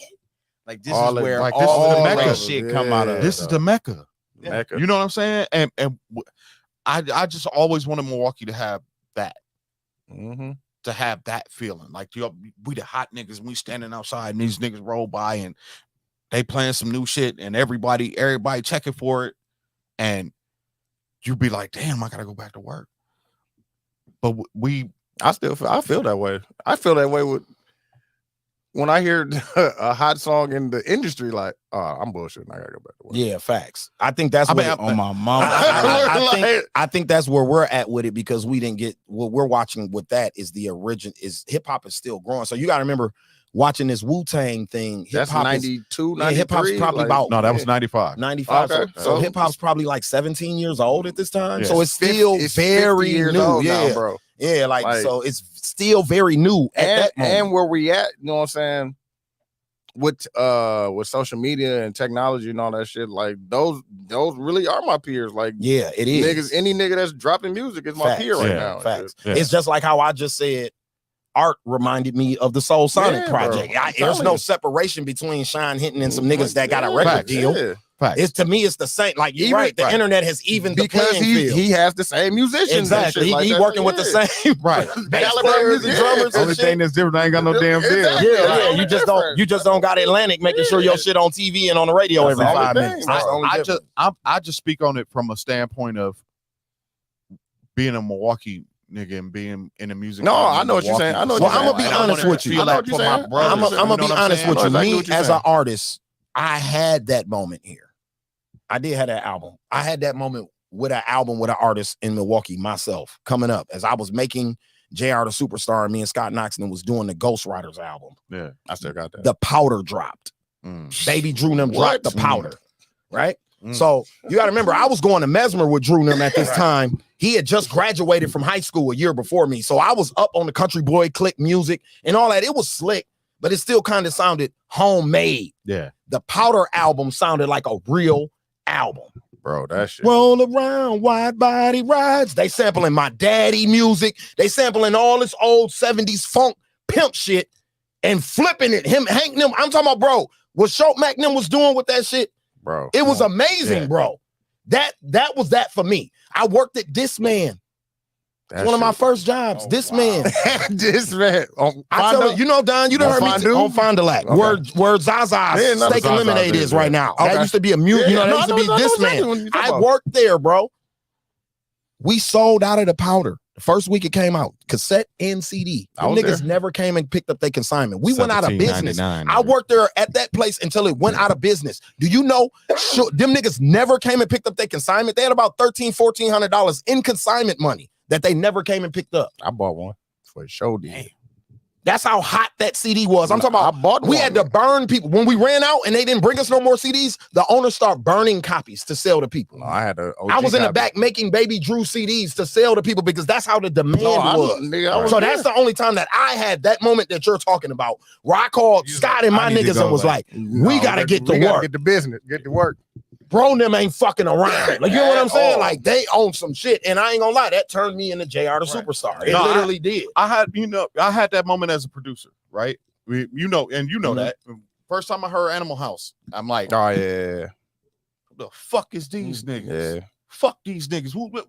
You got plenty beats from these niggas. Who is these niggas? Who is these niggas? They doing beats for Kanye and Ryan and shit. And they from Milwaukee. Oh no, I gotta go back to work. Like, yeah, these niggas went to Custer High School, bro. You know what I did? Hey, I had a fat ass knot in my pocket. We were running the Triton. We had ran that motherfucking Triton into the ground. I listened to Animal House. I said, we going to the store. We going to Guitar Center right now. I'm going to get a new keyboard. That happened with you with Sounds too. Yep. That happened with you with Sounds too. Yeah. Sounds, You know, I love Sounds. It happened in person with you and Sounds though. Sounds came to the studio. He pulled that laptop out. He was like, out his what the backpack fuck and you played doing? Love in This Club remix off the laptop. Off the laptop. Say vocals on here. Lil Wayne vocals on here. The laptop barely worked, bro. It's like raggedy. Yes, but his laptop was a piece of shit at this time. The man played the Love in This Club remix for us right there in the studio. I'm working on this. Usher just had me do this the other day. Boom, boom, boom. Yeah, man. He was boom. boom. Shout out to Sound. That nigga was going crazy, man. Yeah, man. Remix. Like what? Off of that? Yeah, on Fruity Loops. On Fruity The Loops. man said, yeah, Fruity Loops just flew me out the other day to test some new software. They got a point something coming out next week. Me and Don looking at this nigga like, we just had to pick you up and drive you here. Right. You don't even have a car. Like, what the fuck are we doing wrong right now, bro? Shout out Sounds. I love He was Kenny, man. futuristic. Shout out Kenny, man. I love Kenny. He was futuristic, bro. Futuristic. He was ahead of the game, bro. All them niggas that started with Fruity Loops back in early 2000s, them niggas was ahead of the game. Yeah, way He's ahead a of the unicorn. game. Yeah, No, he is. He is. No, for real. He is. For real, bro. No, but Animal House did it to me. And then I remember I wanted to beat them at anything. Mike P, when y'all came, when they came up here, Mike P decided he wanted to play me in Madden. I beat that nigga by like 50. I wanted to beat him in everything. Because they were so Michael cold. Jordan. They were so cold, man. I'm definitely Michael Jordan with that mentality right there. Like, But I'm saying, like, do you get that kind of inspiration? Yes. Locally and industry wise, huh? Yeah, because you tapped in the Is it industry. here? Are you talking about here? Here or both? Both. Industry? Adi was for me. Audi, okay. Yeah, He's I still think one for me to this Adi day. is Also, like on my mama, man. When me and Adi started working together, the stuff that I would hear, I'd be like, let me see. And he was one of the inspirations of why I started writing. facts. That's dope. And I listened to him, I was like, okay. To this day, when we perform, he performs a lot of records that you wrote for him. He always say this is written by Sean Hinton before we go into the song. and Yeah. I shit. He bullshit always you say, not. That you remember the song As Long As It's With You? As long as it's with you. You know, we shopped that to John Legend, and he would not take it because he didn't write it. That is hate. Why men hate on each other? No, like no, that shit is He crazy. did, dog. That song would have been. And when he didn't, he was like, it's all right, it's cool. No, I was that like, shit was fire. Okay. I know. It was 'Cause as long as it's dog, I was living in LA when I as wrote. long When as I, I'm with you is one. I of did them. the piano and he wrote the lyrics, dude. Adi calls us the Black Hall and Notes. I fuck with that. Yeah, For real, because we dog. But that nigga was one of the reasons why I really started to get into my writing bag. Yeah. And Chad was the one that got me into my vocal arranging bag. Like, so I would listen to the stuff that they would do. I'd be like, okay, I'm listening. I would listen to everything that him and Lachey Yeah. would do. And I was like, yeah. And then nationally, like just globally, man, before Lawrence Dobson was 1500 and nothing, when they was just what? When they was working with when they was with Snoop, Yeah. when I would be out there, I'd be like, shit. Going I really crazy. need to go back to the drawing board. They was going crazy, dog. And living in LA gave me that it was a different type of energy that inspired me to do some. How long was you in LA? 2 years. 2 years. Okay. 2 years. That's I did all it 2 takes, enough. dog. It's enough. Yeah. That was I was there. enough. I was there Yeah. a weekend, bro. Bro, I That's had a rehearsal center staging in Burbank. My homeboy Divine Evans, he was our Pro Tools engineer with Mary, and he had a spot inside center stage. And when I moved to LA, he was like, here, he gave me the keys. Bruh, I would, just to get inspiration, I would go from door to door to hear what niggas was doing. And I never forget, Danity Kane, it wasn't Danity Kane. Diddy, Last Train to Paris. Last Train to Paris. Nigga, What? his background singers were my nigga BJ the Chicago Kid, Yep. my girl Ashley Washington. I forgot my name. I think his name is DJ had new one. great. I think his name was Greco or something like that, because he cuts hair, but he also sings background. I fuck with that. Cold. Them be the talented niggas, dog. That they don't take that shit for granted. Yeah, Dog. I gotta go sing background for Angie Stone. Exactly. Nigga, I went to their rehearsal space, and at the time it was Adam Blackstone, my boy Marcus Kinsey, and Rex Hardy for playing for Dirty Money. And it was what's the girl name? Dawn Richards. Mm-hmm. The other chick though. She was the one. I forgot the other girl name.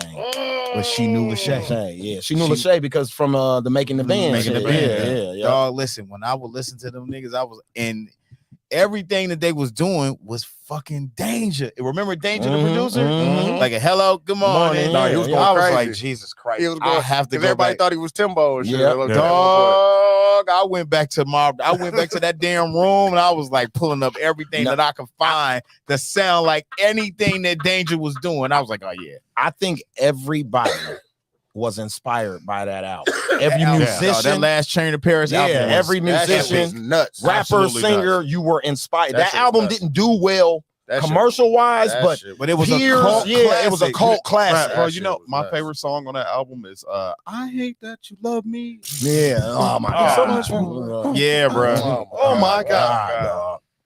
It's too much shit on there. Nah, he was going crazy. That shit Rico wrote, the shit Rico Love wrote on there, all that shit is stupid, dog. It's some dumbass shit on there. The joint that Usher little brother produced. I was about to say.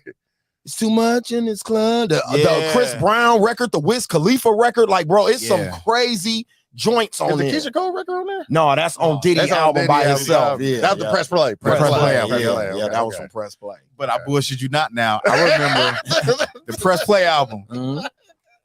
BET Awards. I did the BET Awards with Mary, and they did Last Night, and that motherfucker did the Prince, Erotic City. Oh my God. And they did that song with it. I was like, Jesus Christ. Anytime he do it live, he do the Erotic City verse. He do the Erotic City because my boy Tony Rossi was playing drums, and I was like, y'all niggas sound so my Lord massive, bruh. And they was sticking that song so fucking hard, bro. I was like, Jesus Christ. I need to go back to the drawing board. I search. I'll never forget this because after I watched that performance, I went back to the hotel room and now what was it? LimeWire. Oh my God. I found all of Prince's Lynn drums. I found all of them separated. And I was like, okay, now we cooking. Now you in the game. Oh yeah, that was it. Everything I did had Prince drums on it. I was like, Chad was the Prince drum era though, low key.